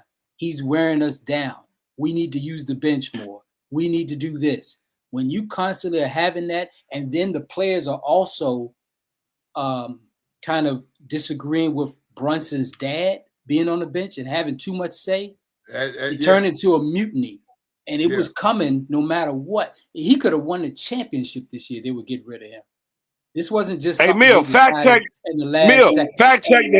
Fact check minutes played by players in the NBA. I guarantee you New York starting 5 are in the top 10. They're in the top 2. They're going to be in the top 2. No, I'm talking about players. Their whole starting 5 in the top 10 of minutes played by players in the NBA this year. They showed it 2 days ago, and they showed that New York's minutes were 700 and something minutes more than I'm talking individual minutes, Galloway. That's what I'm telling you. I'm talking about the starting 5 of the Knicks averaged 700 more minutes than Indiana's players. Yeah, which is they're in the top 15. At one point in time this year, this NBA season, New York starting 5 players individually were in the top 10 in minutes played. And that's why they were complaining during mid part of the season, right around Christmas time, that they're getting run too much. Use the bench. Put in Princess Achua. Put in Payne. Put in this guy. Put in this other guy. They can play. But Thibodeau is so used to doing it that way, running the 5 or running 6 players. That's what he got a history at least going 7 deep. Well, 7. Okay. He ain't going far down the bench. Y'all want him to make that decision during the playoff time, man. Regular season, I can understand that, but playoff time, I can understand. Yeah, you're right. Come on, man. You waited too long. You waited too long in the Indiana series to go that deep into your bench. My point exactly. You gotta understand, Roman. Y'all want me to play these guys in the playoffs? In playoff time, the bench gets shorter. You tighten that rope a little bit in playoff time. You don't. Most coaches run like 10, 12 players during the regular season. It ain't like Indiana where homeboy plays everybody. Everybody comes off that bench. If Thibodeau had one shortcoming, you don't wait until the playoffs to start playing dudes 8, 9, 10. You got to rotate that. You got to rotate that all year round. And see, you got to do that in preparation for the playoffs. Yeah, and so he gets himself in a position where he start realizing certain stuff ain't working. So now he want to bring in dudes off the bench that ain't played all year. I mean, even though they nice, but you know what I mean, that atmosphere in that playoff atmosphere is totally different from regular season, bro. When you get in that playoff atmosphere. I mean, because certain guys like that Landry Shamet, he should have been playing all year. I mean, because the dude got a big money contract, I believe, when he's in Phoenix. He was productive. You don't sit and start making him the 11th man on the bench, and then all of a sudden you get in a predicament. You get in a predicament in the Eastern Conference Finals, and you expect this dude to come in and score 10, 12 points a game. No, that ain't the way it worked. Well, good luck, New York. And you gotta also give credit to the other coach for Indiana. We be back. Don't worry about it, Miss Burr. We be back. Good luck next year in New York. Well, they say you might need to get Rick Brunson out that locker room, though. That's exactly what I just said. They need to get him off the ball. That's what they need to do. Get him off the ball. No, he's talking about his father. They got his dad, assistant coach. Oh, well, I tell you what, Romar, don't take offense to it, but this is my opinion. It'd be a weird. I know the only reason it might be Jalen Brunson is because of the job that his daddy got. Yeah, but here's the thing. With him. At this point, Jalen Brunson would almost have to be my shooting guard because, see, he don't facilitate a floor. He does nothing but turn the ball over. You need a real point guard. Man, he's not. You know, y'all want to do yourselves a favor? I know you might say no. You want to do yourself a favor, Romar? Especially this might be his last chance at even getting to a ring. You might want to look at maybe trying to get Chris Paul or some as a free agent to come in here. Oh, no, he may not be able to start. No, Chris Paul done. His NBA career is over. He retired. Hey, I tell you what, I guarantee you he can facilitate the floor a lot better than Brunson. Yeah. But you know what's so crazy? Yeah. I always thought when he became a free agent, Y'all might say it's crazy, but I would have went if I was New York. I would have went and got Russell Westbrook. Well, but the thing with Russ, I love Russ. It's just the problem is fourth quarter, you can't trust what he's going to do because he plays out of control. Hey, look, with that team that they got, you ain't got to have Russ. Russ ain't got to have the ball. I love Westbrook, man. I love him, but you're right though, man. But I love Westbrook, man. You got to have a dude like that on your team. You got to have a dude like that. His energy is crazy, man. I love it. I love it, man. I love it. Hey, but they say there's a team overseas in China or somewhere that's offering this dude $150 million. Oh Lord. I would probably have to say, if it's guaranteed, my money guaranteed to be there, I might have to say goodbye to the NBA to get that $150 million. He got a good name. He still got a good name now. Especially when I was living out in California. Hey, look, this dude got a Nissan dealership. His dad, I actually met his dad. His dad is good people. A friend of mine golfs and hangs with his dad every now and then. No, his name is good. That $150 million would be hard, but he's still made enough money. He's a good dude, man. He's a good dude, man. Yeah, I just think, in my opinion, what New York needs to do, Romar, you might want to go out and get it. I don't know what happened since he left Denver. They need a facilitator, man. Yeah, they need to get a guy that can come off the bench like a Bruce Brown. They need to get a point. They need a point guard, man, because Brunson would have to be my shooting guard. He cannot. I don't want him controlling my floor. No. I mean, Romar, let's be realistic. What did he do with the ball outside to turn it over? Shooting that three? No, I need more than that because see, I got to get it. I mean, I need a facilitator. Hey, Mark, and I'm gonna shock the world. I totally agree with everything you're saying.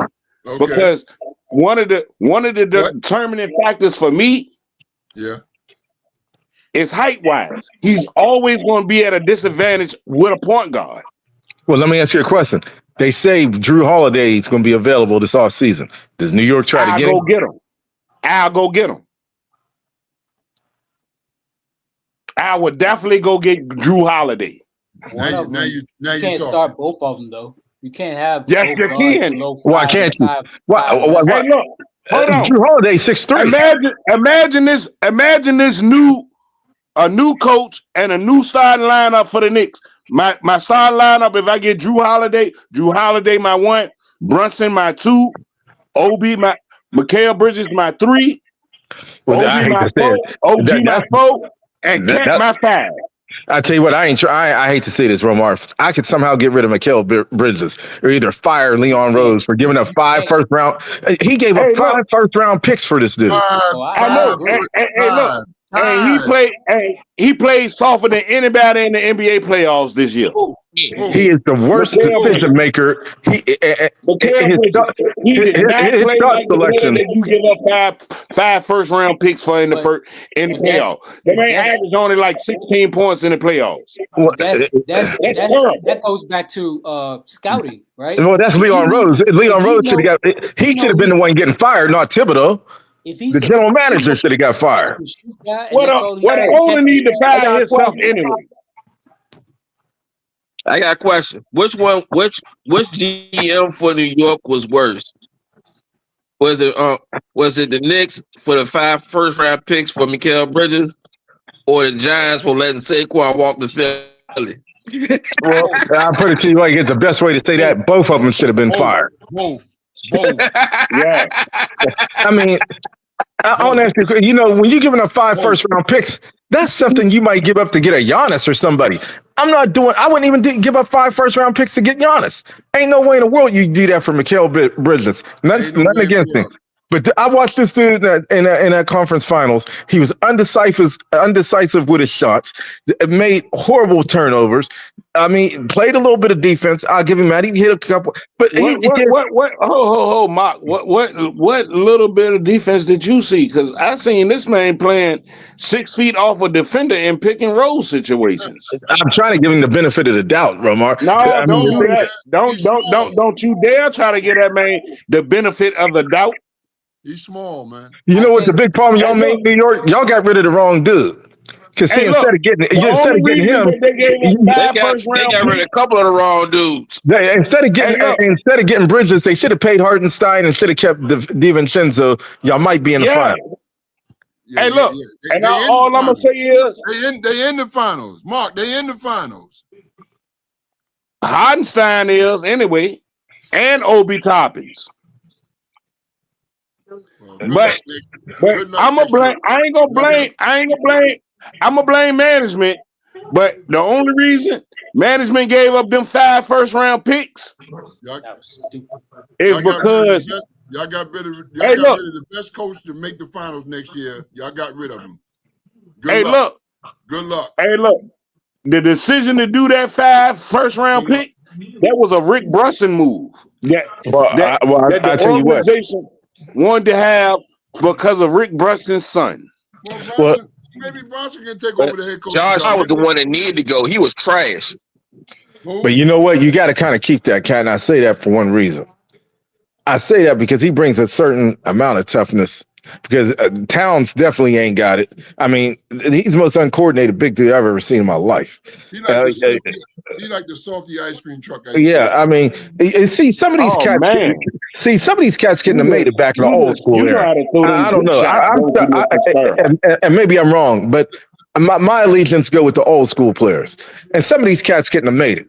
I mean, because back then I always say this. Back then, those were real men.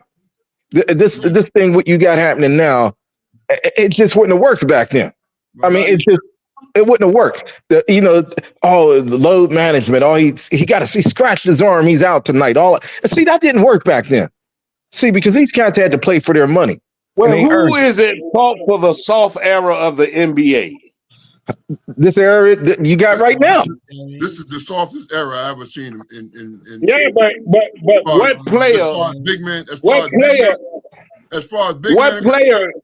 No. What player created this soft era? I'm sorry to say. Who you gonna say, Giannis? No. I'm gonna say LeBron James. Not really. Are you kidding me? LeBron 6'8". I mean, when you talk about a big man, we talking about LeBron 6'8". LeBron one of the biggest crybabies in the NBA. If LeBron was playing in the era now, Mr. Sparrow could probably validate this. Old school ball was this. So you gonna disregard LeBron in his crybaby ways? No, but what I'm gonna say is this: the way it used to be was this. When back in the day, your leading scorers was always your center, small forward, maybe your shooting guard. Point guards weren't the highest scorer. You might have had a Nate Archibald, or a Gus Williams, Michael Ray. Well, Michael Ray was 6'6", 6'5", but I mean, it was a different type of position.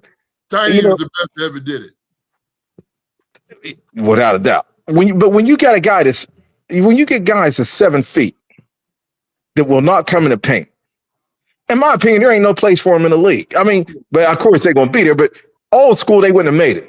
Come on, man. I don't care. Hey, you could have had a dude like Marvin Webster, who did get a ring and play with the Knicks. Even an old school cat like that would dominate one of these young boys in the paint today. The human eraser. Your Lonnie Shelton type dudes. I mean, these guys wasn't playing. You get these young guys now, and you look at it. You know, the closest guy that I could see that if he would have had the chance to play in this era, he would have been unstoppable. And I think that would have been Spencer Haywood. It's Mr. Spur. Yes, sir. It's a difference in earning your money and being given your money.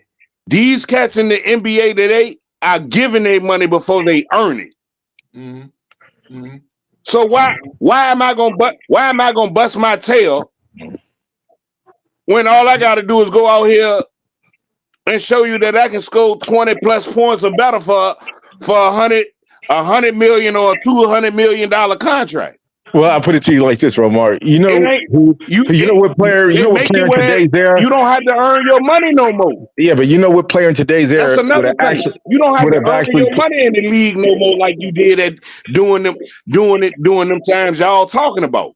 But see, every player that y'all talking about, they earn every dollar and every championship ring that they got. It's almost a given to you now. I mean, hey, I had the pleasure. It's been about 3 weeks ago. I got the pleasure here when I was in Houston too.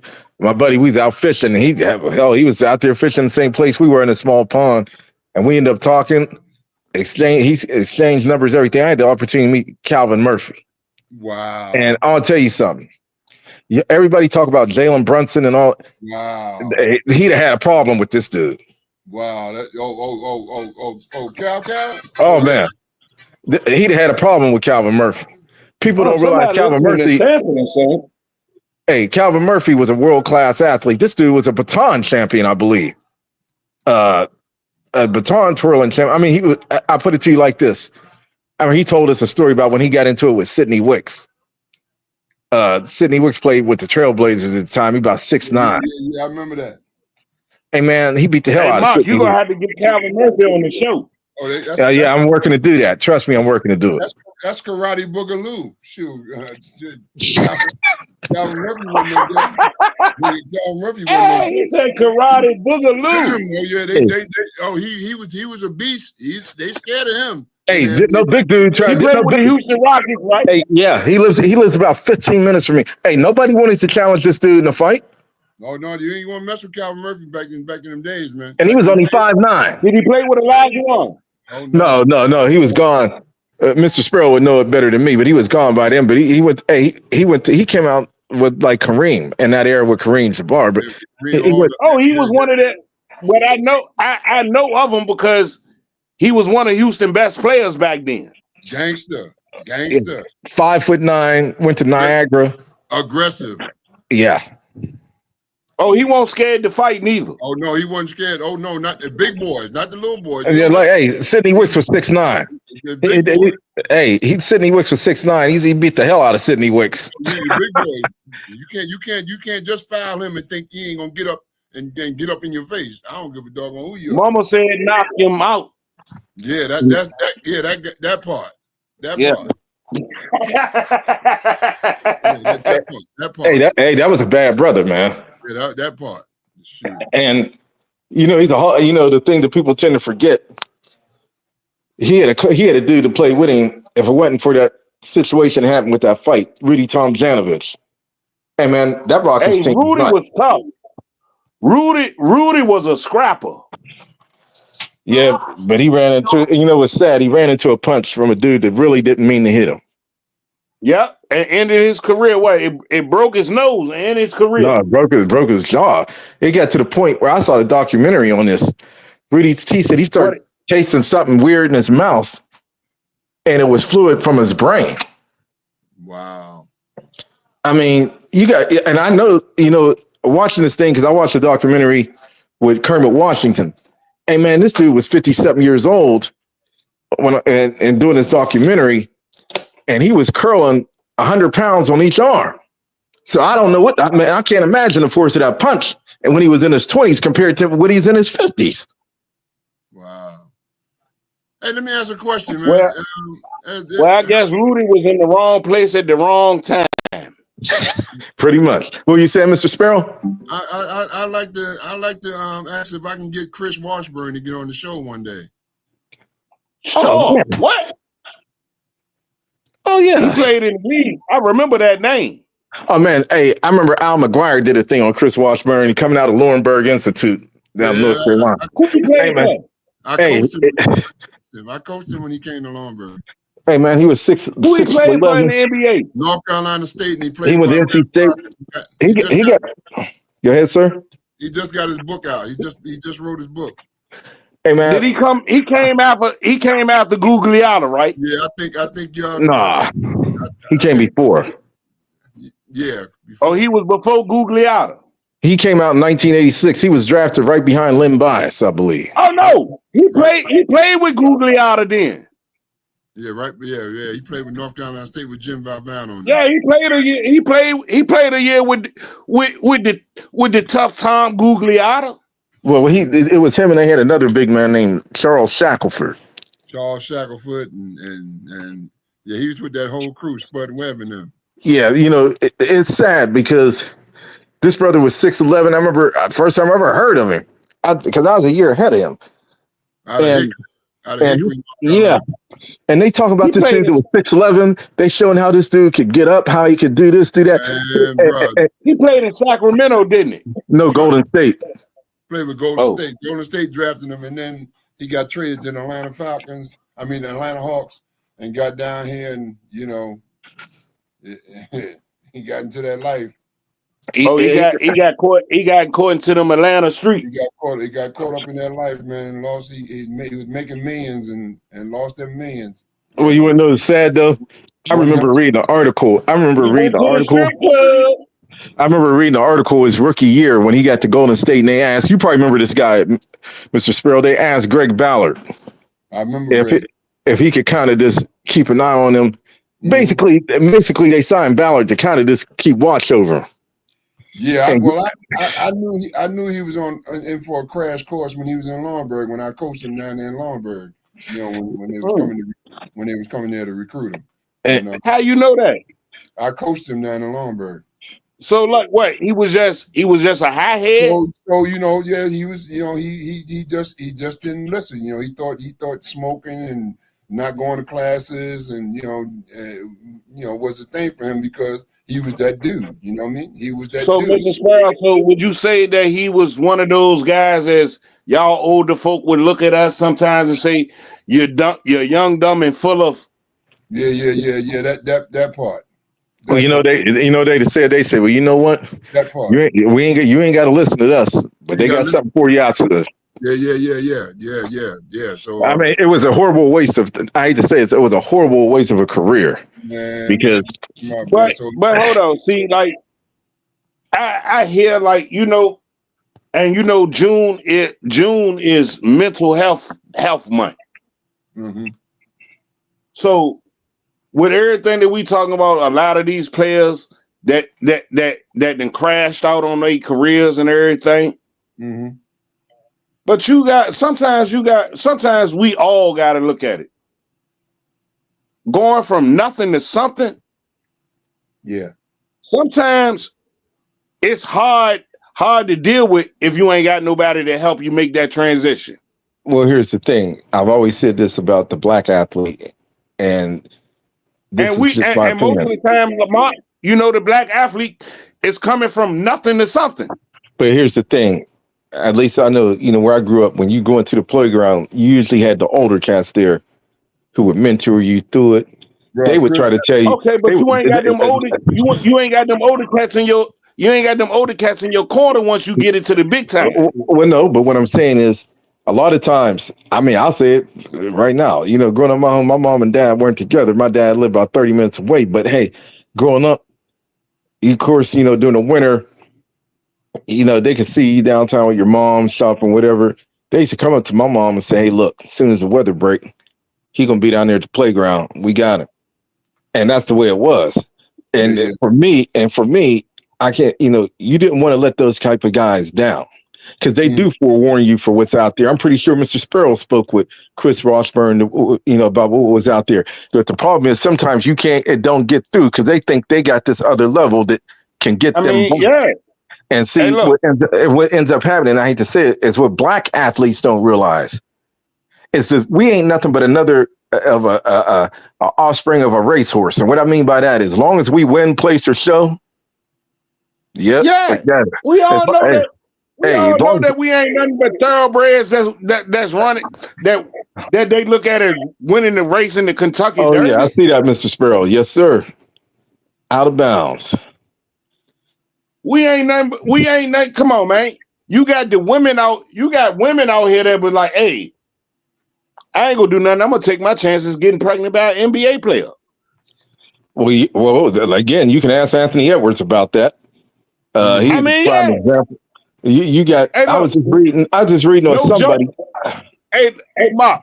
No joke. I seen some a few years ago where they did a study, and white women say they honestly go out here and have babies by black men on the chances of their child having the athletic gene to make it to the NBA or the NFL.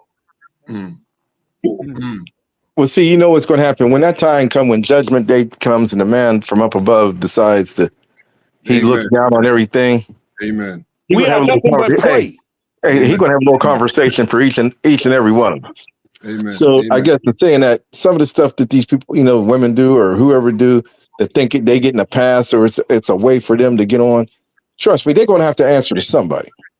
Amen.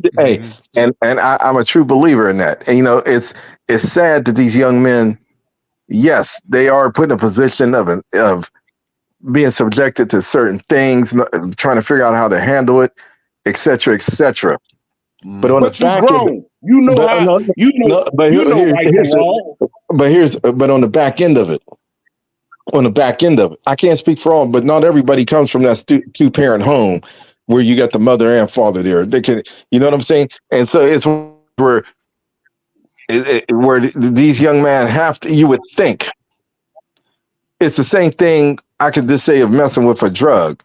I seen my older brothers mess with it, and I seen how it could work. I said, man, I use my own knowledge to say I don't want to get caught up into that. To where when you see these dudes going out here, and every time you turn around every week, a different girl is saying she having a kid with somebody, and they getting $50,000 a month in child support and all. You got to say I don't want to be a part of that too, and you got to pick and choose on how you gonna navigate your personal life. I got a perfect example. The girl that's accusing Zion Williamson of rape and all that. Guess what her job is? What? She's a porn star.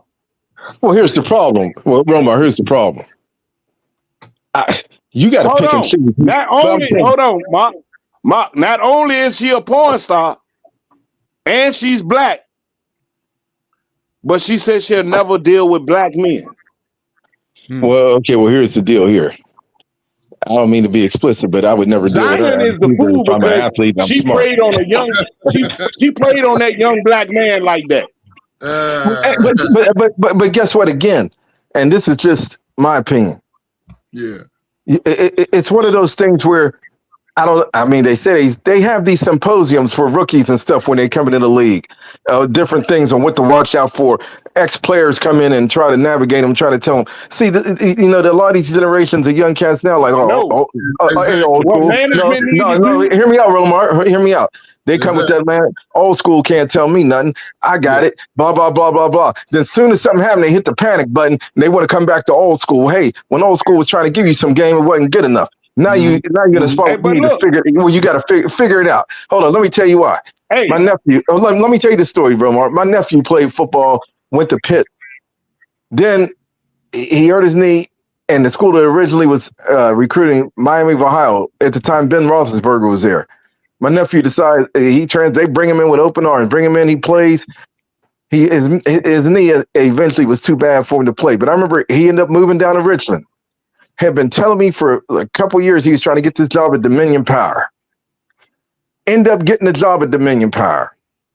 Had his first child. He didn't work out with the mom. Then all of a sudden he got another girl, got a second child. He complains, man, uncle, I don't know. I got this job. They killing me with child support because I'm having these kids. I said, well, man, let me ask you a question. I said, I lived in Richmond, but I don't know, it might have changed. I said, where's the tallest building? What's the tallest building in Richmond now? He said, the Dominion building. I said, yeah. He said, why? I said, well, maybe you need to go down there, go to the top and jump off. Because if you keep having all these kids, bro, you ain't going to have nothing left. When are you going to learn that this ain't the way to go? I said, seriously, I said, what joy is it of you? You got a decent job, but it's all going to go to taking care of kids that you ain't even with the moms. Okay, so you're able to get it. No, what I'm saying with these young NBA players, what they don't realize is, yes, you're making a significant amount of money. But see, first and foremost, you got child support two ways because Uncle Sam is getting his first. So that can cut half of what you got. Then you sit up here and you paying $50,000 a month on child support, and your mindset, oh, that ain't nothing. No, that come out to about $600,000 a year. You do that let's see if you can keep that up for about 18 years. Then you get done playing, and you go to the judge. You go to the judge, and the judge is going to say, "Well, hold up, young man, you made $100 million in your career." He ain't talking about that. See, that's where people don't realize. All they see is $100 million. They don't think about the tax or nothing else that's been taken out. You done made $100 million in your career. So you done made $100 million. You mean you can't pay your child support? Mm-hmm. No, sir. Hey, well, maybe you need to do a little time so you can think about. I mean, they come up with all different types of situations on you. So you need to think, and that's what these brothers ain't doing. Yeah, you do. You do, and I will say this one thing, and Mr. Sparrow, I don't know if a lot of us recognize it, like back in the day in the early in the 90s and all that type stuff. Like, think back when like you had a Patrick Ewing. New York drafted Patrick Ewing, but they had Herb Williams sitting on the bench to mentor him. Well, he had one of the best coaches. They always had he had one of the best most coaches NBA ever teams lived. back in the day in the 90s and stuff. They would have a veteran sitting on the bench to mentor the young superstar. I would say that Bill Cartwright might have been a mentor to Michael Jordan in Chicago. I don't know about that because I read that book to Jordan Rolls, and Michael Jordan said something to him one time. He told Mike, "You ever say that again, I'm gonna break both your legs, and I guarantee you, I ain't got nothing to lose." And Mike said himself, "I never messed with that dude again." But you know what I'm saying? You just think about it, like back in the day in the 90s, teams had they built the team around the young superstar, but one of the most important pieces to the young player and his future was the veteran on the squad. Well, I don't know about Bill Cartwright because see, Seattle brung him up there to be with Sean Kemp, and he still had 11 kids. So I don't know how good of a mentor he was doing. Those coaches back then were different animals, man. Those are different animal coaches back then. I mean, you just can't touch everybody. Yeah. Those are different coaches. Those are different type coaches. Everybody ain't gonna listen to you. Everybody ain't gonna respect what you give, the knowledge that you trying to put out there to them. Oh, here's the thing. The difference is this. One of the differences is when you in a society where they give a African American an opportunity to make money, the spotlight is automatically going to be on you from the beginning, and they want to see how you're going to act when you start making this money. I understand that, but I'm just saying, hold on, Roman. Let me tell you, because see, this is the deal. And this may have happened back in the day. Clyde Frazier may have started off wearing minks and having a Rolls Royce. The issue is this. See, the problem is their mindset is you give a black a little bit of money, he ain't gonna go now to act. He got to go out and used to be. He got to get a Cadillac. He got to wear a fur coat. He got to do all this. Where the white player laying the cut, living that still that all American type neighborhood. You don't really hear too much, etc., etc. In this era now, Kirk Cousins, he shop at Target. Well, hey, in this era now, you got where these dudes. Yeah, you get these $1,000. Yes, Kirk Thuggins, his wife. They have family day shopping at Target. So he got them chains we wear from Target. Kirk Cousins ain't never had an outfit that cost more than $50 on. I ain't gonna lie. They said he drove a van that his grandmother gave him until about 2-3 years ago. Hey, look. Oh my God. Hey, look. I swear to God, that man's wife manages the money, and they go to Target for fun. Well, I tell you what, I don't know who his agent. I don't know who the dude's agent is. Family field trips. They got planned family field trips to Target. I don't know who his agent is, Romar, but I will say this about him. Outside of maybe the dude that was the agent he got the greatest Hall of Fame agent in the world. Yeah, outside of Bobby Bonilla, whoever this dude was, his agent is being a genius because he didn't got this dude. He didn't got franchised 2 or 3 times. He didn't got $100 million up in Minnesota. Atlanta about to have the highest paid backup quarterback in NFL history. Well, he ain't gonna be there long. Trust me. Oh no, they trying to shop. Well, he already told Atlanta to go ahead and shop him because it's no need for him to be there if he's not the starter. Well, Romar, remember I told you this. By week 5, if Penix has only done thrown 2 touchdowns, trust me, he gonna be back in there.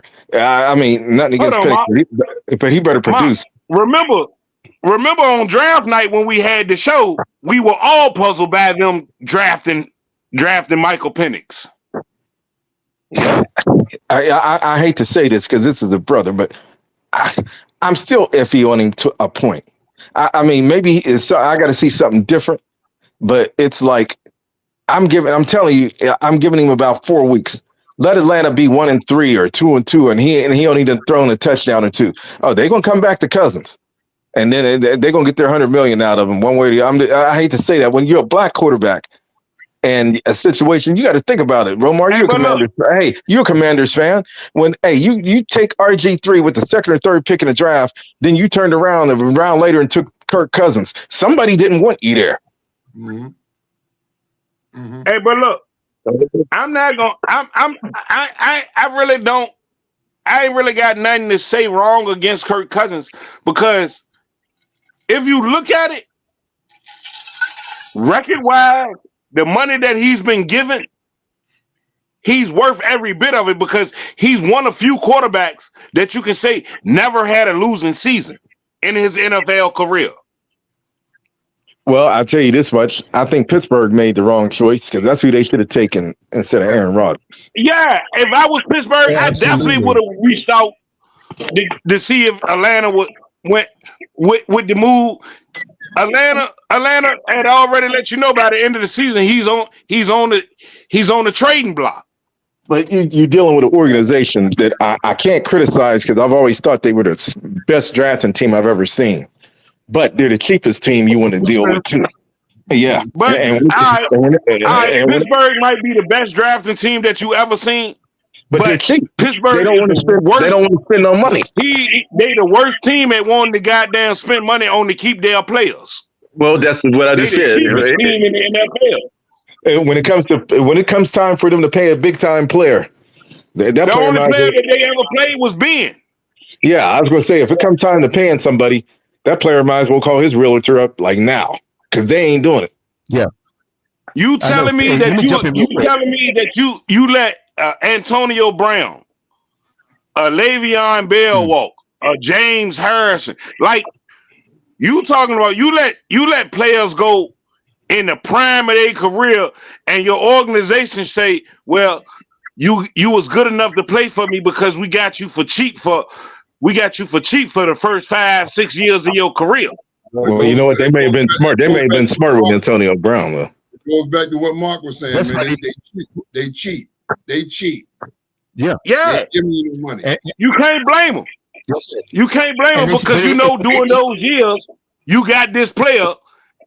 He doing everything. He doing everything that he can do because he want to get to that big payday. Well, I will say this about Pittsburgh. That's one team that will go to an HBCU in a heartbeat. Yeah. And get a player in the draft. They done it. I mean, they did it with Greg Lloyd. Pittsburgh's biggest mistake this year was not drafting Shador Sanders. Well, again, they would have had to pay. Right. That's what I was going to say. I'm not going to blame Pittsburgh. I mean, New York. I mean, anybody could have had him. Well, word on the street. Hey, look, at that time in the draft, Pittsburgh was in the right position to draft that man, because you didn't have to go out here and waste your money to sign Aaron Rodgers to a nice healthy payday for 1 year service. Well, here's the thing. You could have got Shador for 5 years for a $10 million contract. Well, here's where the problem lies with that, though. Here's where the problem lies with that. Oh, go ahead, William. Yeah, I agree. I have to agree with Romar this time, because Pittsburgh should have drafted Sanders, especially if he had dropped that low on the totem pole. Now, I don't know how much time we got on the show here, but a couple of things I want to address, and I want to go back to something earlier. I'm going back on the subject here. Bird, Mr. Sparrow. Yes, please, if you can bring Washburn on this show, bring him. We would love to have him on. Absolutely. And another thing, before the show ends, my sister Emma, she was talking about the WNBA And if you guys want to talk about that a little bit at the end before we close out, let's talk about the WNBA and how that league has really grown. The fan base is growing, and the women are balling. Except for let's see, Golden State is getting whooped right now, I believe. Who are they playing? I'll get back to that in a little bit. But yeah, bring Washburn on. But I have to agree with Romar on this thing here. Pittsburgh screwed up. They could have gotten Sanders, man, and saved a lot of money since they're cheap. He was right there for the taking. But here's the thing. But William, here would be my thing with that. They could have drafted Shedeur. I'm not saying they could, but me personally, I'm still going to bring in a veteran quarterback because they did. They got one. They had Mason Rudolph. Man, you don't need him. Because come on. Because what's going to happen there is this: he going to suck after 2 games. You're going to put Shedeur in, and all I'm saying is, it used to be. I know it's changed a lot, but it used to be. Hey, Mark, you act like that didn't happen with Ben Roethlisberger. The starting quarterback sucked, and then they put in Ben. No, I can't remember who was there before Ben. Now I can't remember who the quarterback was. Exactly, because that nigga was terrible. No, it was who was their starting quarterback before Ben? Yeah, his name was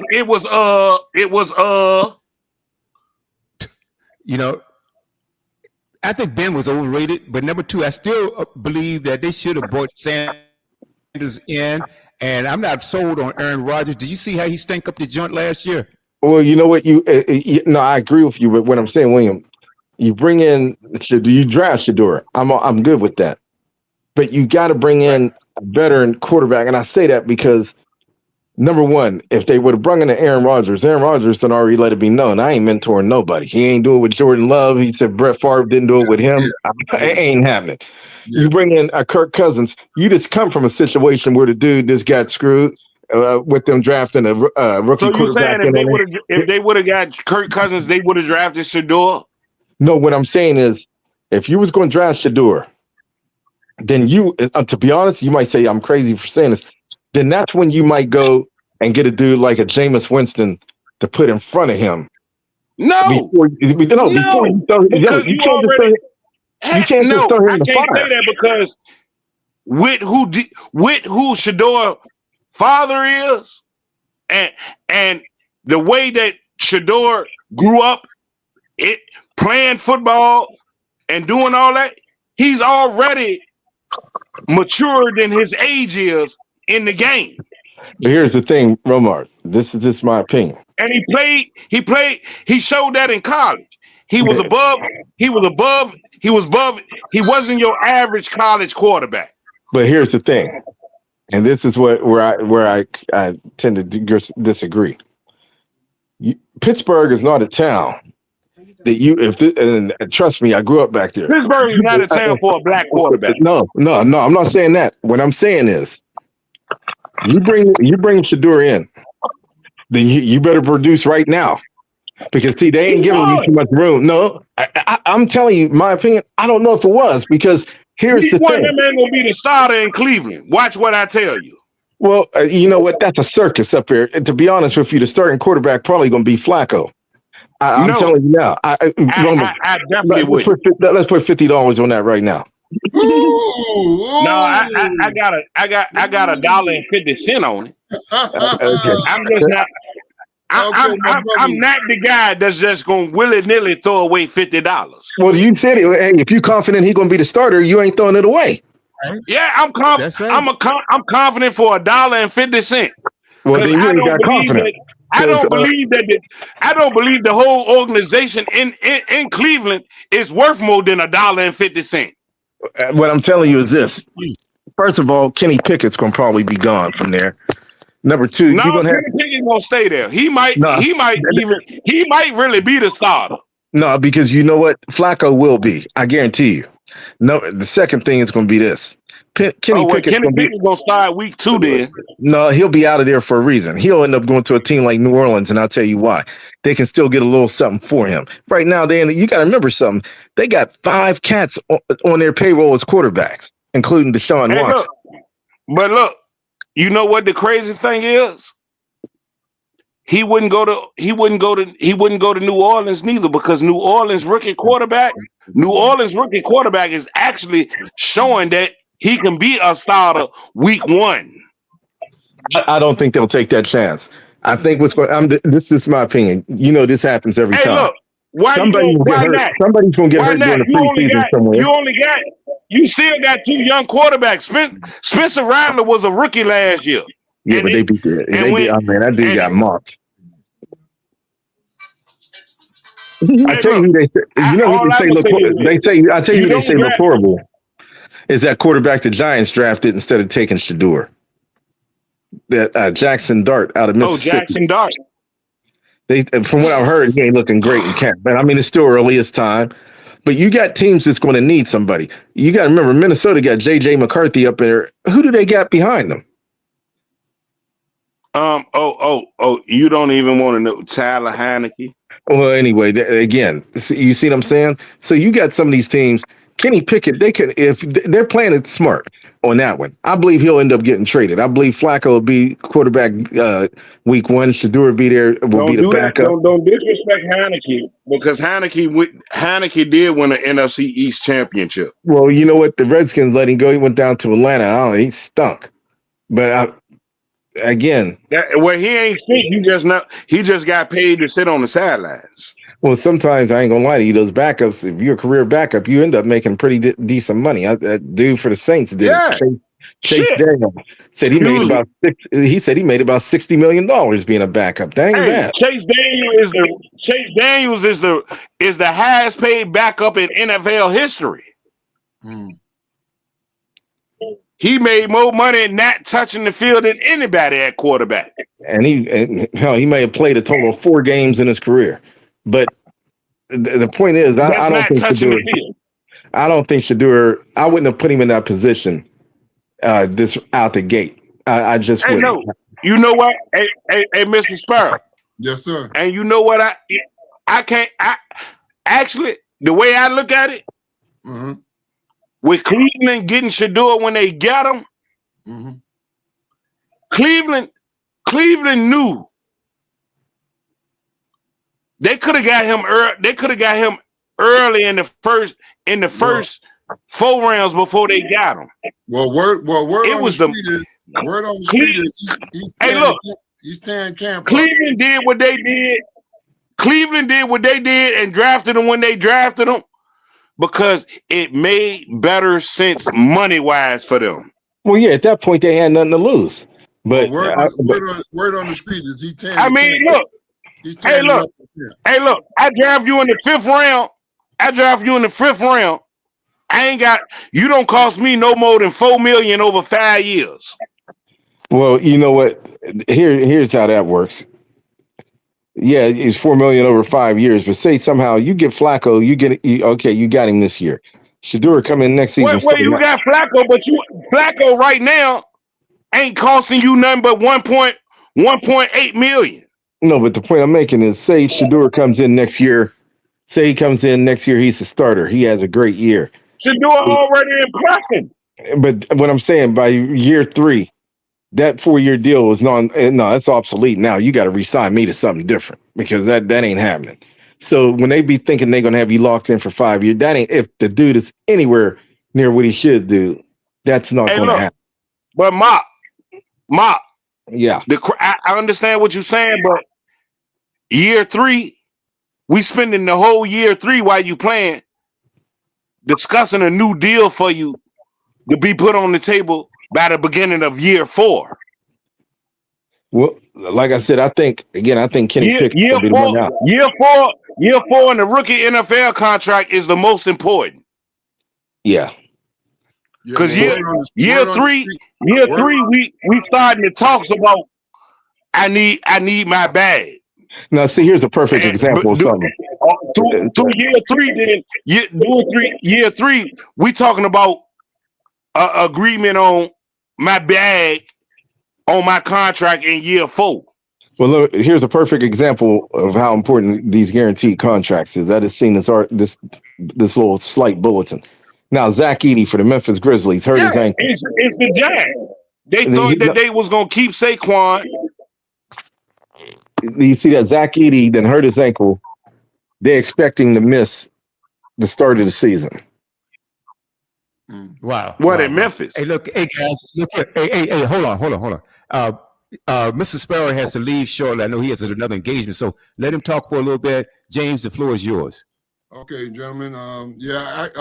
So the word on the street is Shakur is tearing the camp up. So we don't know what's going on in that situation. They got a four quarterback rotation, 2 rookies and 2 vets. So I don't know what's happening in that situation, but word on the street is he's tearing camp up. So he's tearing the camp up. So I just wanted to make sure I say goodbye to the brothers. I enjoyed the show today. I have a prior engagement in about another hour or so, and I'm looking forward to getting back with you guys and just kicking it and just spreading love and all the great news and our expertise about things that we so truly know. But this has been a great experience for me, man, with you guys, man. That from the first day you invited me on the show, man. So I truly appreciate being here, man. And again, We appreciate you. Yeah, I'm doing a lot of stuff, We man. appreciate you being here. So I'm doing a lot of stuff with the homeless, man. So some weekends I can't make it, so I'm doing a lot of stuff with the homeless and just giving back, man, and a whole lot of other stuff, man, that I got going on. Well, let us know how we can help with that. Yeah. I will truly do that. I'm getting ready to do my going back to school book bag drive coming up pretty soon, and I just got finished doing my clothes drive.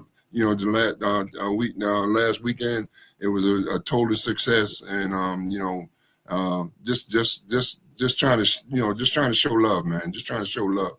If we can come up as a collective group and help send a donation, let us know. Yeah. Definitely. Definitely need to put that out there on, while I'm on the podcast with you guys, and so people can actually. I need people that's like-minded like me, man. That what, man. I remember when I didn't have no shoes, and I didn't have no jacket or no coat. I had to wear hand-me-downs, and I was hungry, and all kinds of stuff, man. So there's a reason why, to God be the glory, man, that I'm in the position that I am to actually give back, man, because of my mentors and guys that that I listened to as I was growing up. Not like some of the guys, the kids today, man. I mean, you can't touch them. Back then, my mom used to say, you can call BCW if you want to. Those are my kids. I don't. They didn't care. They didn't care. So it's it's a different times, different generations, man. So I'm trying to adjust, to that to that generation now, and it is what it is, man. But I truly enjoy. I wouldn't be here if it wasn't for the older end. I can say I wouldn't be here if it wasn't from me learning from the older generations before me. Exactly. I had some great mentors growing up, man. Even though I grew up in the children's home, man, I had a lot of great mentors, man, growing up, man. And that put me in a position to be where I'm at. It ain't always been perfect, and this and that there. And I like to share that. So I got a lot of guys that I'm in connection with, that could be a big help to our podcast, man, like Bob McAdoo and Chris Washburn. I got I got guys. Did you say McAdoo? That's the Hall of Famer. Yeah, I talk to him like twice a week, man, and we always texting each other. Like he just sent me a text just now, so we always talking. World be free, man, and talk to him a lot. Oh my! I got a lot of guys that we can probably get on here, and you guys can You got the legends. You got legends. Bring man. Bring them on. Yeah. So Mr. Sparrow. I'm gonna work on Mr. that. Sparrow. Yes. You. I will say this, and this is just coming from me. It has been an honor and a privilege and a gift to have you on here every chance that we get. Wow. Because I get to learn a more intimate knowledge of what it is to be in that world of real professionalism of the game of basketball. Yeah. Because you really you got the knowledge of the real in and outs of how it really works. Yeah, and I'm talking to guys that know how it works. You know, that been there, been in it. You know, so I only talk about it from a world of just playing pickup ball and my love of the knowledge of the game. And not only do I know guys like McAdoo and all that, man, I got other people, man, that come on here and they got stories, man. You know, they got real stories, man. You know, that we can share. You know, outside of millionaires and you know, people that got this and got that. You know, I got people that come up with nothing, man, and you know, end up in great positions, man, because you know what, man, they believe. You know what I mean? So yeah, so I think us sharing our stories and bringing on people that got stories, man, you know, can mean a lot to this this podcast, man. So yes, it could. It definitely would. I'm humbly honored, man, to be on here, man, when I can be on here. You know what I mean? So yeah. Like Romar said, we're honored to have you. We can whenever every chance we get. I appreciate y'all, man. Yeah, they ask about you every week. They ask about say we appreciate you pouring into us. Yeah, well, you know, if I ain't on, I'm gonna be the first one to say it. I appreciate you pouring into us in this podcast show. Yeah, if I ain't on here, you know, I'm out here doing something that you guys, you know, would love for me to do, and you know, love to hear that I'm doing it. You know what I mean? So yeah, you know, that's what it is. That's what it is. Hopefully one day that we can get to the point and we can do we get to a point where we can do the same thing for our community here in Richmond from our podcast. That's what's up. That's what's up. That's what's up. That's what's up. That's what we'll make these announcements. Now, do you have a have a name for your foundation, and how I can put out some information on how they can call you? But I'm with Community Outreach. I'm with Community Outreach of America. Community Outreach of America. You know what I mean? Okay, yeah. Absolutely. All right, thank you, my friend. So you can find me on there. You can find a lot of things that I'm doing on there, and you know, the whole 9 yards, man. You know what I mean? So Community Outreach of America, guys. I'm gonna jot this down as soon as I can. Community Outreach of America, and I'm going to announce it not on this show, but our other shows that we have. I'm gonna make that announcement. Community Outreach of America, and you look for Mr. James the Bird Sparrow. Yes, thank you so much, my friend. Enjoy your day. Peace and love, brothers. Peace and love. Peace and love, man. All right. Thank you, sir. I'll really talk to appreciate it. I appreciate you. All right. God bless. Hey, all right. Bless you, brother. Hey, guys, before you leave, anybody want to address the state of the WNBA right now? What do you think about it? Anything, so forth, so on? Yeah, I will. I got New York repeating as champions. That's all I'm going to say. Well, I got a couple things. First of all, William, I want to. Oh, we lost Mark there for a minute.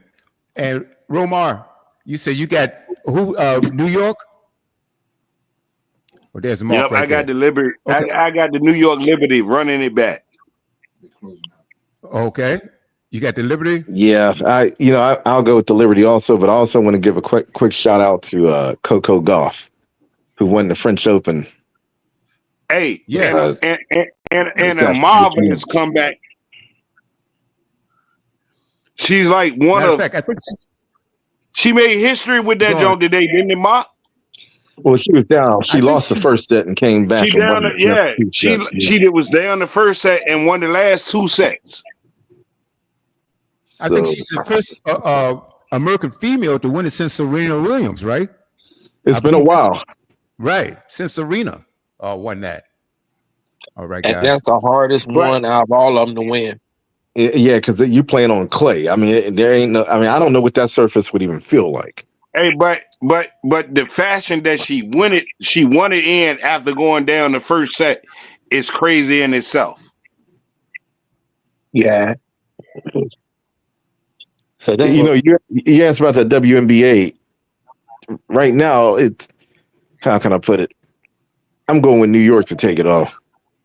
Yeah, I'm going with New York to take it all, but I don't like the backlash Angel Reese is getting in year 2. Well, you know what? I hate to say this.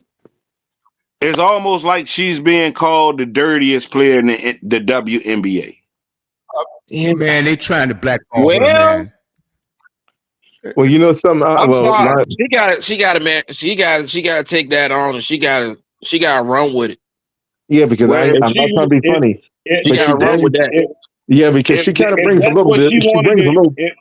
In year 2, I don't think that her decision of becoming the heel of the WNBA was a good decision so far right now. Well, you know what? I'll be honest. It's too late to backtrack. Yeah, because she brings it's too some of late this. because you the bad guy. She kind of brings some of this on herself too. And I say that because she likes to be out there in the public eye. That hard foul between her and Caitlin Clark did nothing to help her image. What do you mean? Caitlin Clark's fouled her. Yeah, but you want to know They something? was ready to fight. Well, here's the thing, though. They was ready to fight WB. Yeah, but here's the thing with that. But William, here's the thing with that. In my opinion, if you're gonna be out at the Met Gala, you're gonna be all over the place, you know, being seen here, being seen there, doing this, then your game got to speak for itself. And in my opinion, I mean, she's a walking triple-double. She's a walking double-double, Mark. Well, she's gonna get you double rebounds, but she got to step up the scoring, and Chicago's got to win more games. They made a mistake. They got rid of one of their best players, that Kennedy Carter. They should not have done that. No, they shouldn't. There was, I mean, that took the toughness out of that team. Well, they played tonight, though. Hey, but if Caitlin, I put it to you like this: if Kennedy Carter was on that team, Caitlin Clark wouldn't have, that foul wouldn't have, or if the foul would have happened, trust me, she'd have paid the price a little later on, because she knocked her out before, I believe. Yep. But they play tonight, though. Indiana and Chicago. Yeah, but I think Caitlin's out. She got a concussion. Yeah. Hey, man. I got to go to the Spirits, though. Well, I tell you what, you got the big fight on tonight. What's going to happen? What big fight? Come on, UFC? Yeah. Oh, UFC. Oh, Sugar Sean O'Malley. He's challenging. I'm not going to butcher this guy's name. Marab D. Yeah. Dudes, this is going to be a fight right here. But Mark, who you got? Well, I got Sugar Sean. Yeah, I'm going with Sean got to knock him out, though. He got to knock him out. If they're going to fight a technical fight, I can tell you now. On Instagram, where the Airbender said that Dana White was right when he lost, in his last fight that he lost. Dana White had told him before he made the fight, just go ahead and take a break and chill. You done made a lot of money. You don't really need this fight. And the Airbender said he wished that he listened to Dana White, because there was no need for him to fight when he fought dude and lost. Well, the last Stylebender might really need to take a permanent break. Yeah, because he ain't been the same since. He ain't been the same since. He said and that's why he said that Dana White was right when he told him he didn't need to fight that fight. He told him, look, you need to just go ahead and take your break right now. Enjoy your title and enjoy the money and relax. He didn't want to do that. And he hasn't won a fight since. And hence he should have listened. But really, the fight, well, I got O'Malley winning, but the fight tonight is going to be the one before that. Juliana Pena versus Kyla Harrison for the women's bantamweight championship. This is going to be her first title defense since since defeating Amanda Nunes and capturing. This is her first title defense. And about So, what? Almost a year? Yeah, since she took the title from Amanda Nunes. Yeah, and that's almost a year ago. Yeah, so that's gonna be real interesting. I'm more interested in that fight than I am the main event, to be honest with you. But that's gonna be a That's the real only technical title fight. that's the only title that's on the line tonight. Nah, the Sean O'Malley versus Devishvili. That's for the bantamweight title. So Both bantamweight titles are on the line. hold on, Sean the redhead guy, right? Yeah. Oh yeah, I got him because he crazy. The undercard of it, I'm looking at the undercard right now. It's not a whole lot of names that you really know. But all these fighters are got experience. Like a lot of them got double-digit wins, double-digit losses. And that tells me that they didn't have longevity in the game. It lacks star power there, but that don't mean that these can't be some instant classics that's put on tonight. That's one thing about the UFC, this unpredictability. We can anticipate a good fight, but we can't sit up here and say right offhand right now that every fight's gonna be a good fight or a bad fight. Because things happen, like the old saying goes, everybody has a plan once you got hit.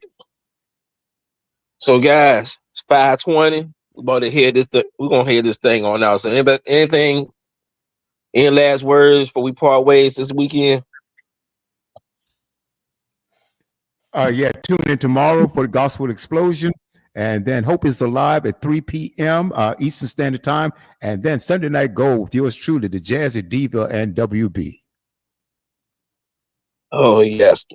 Yes, I'd like to thank all my people. DG, Mr. Derek Galloway, the Box Group, Mr. Mark Daniels, the 3-time MEAC Player of the Year, Mr. James Sparrow, and my man Roma Fatu. It has been the Studio W Sports page. And as always, I'll see y'all at church tomorrow. All right. Hey, what time is the fight tonight? What channel and what time?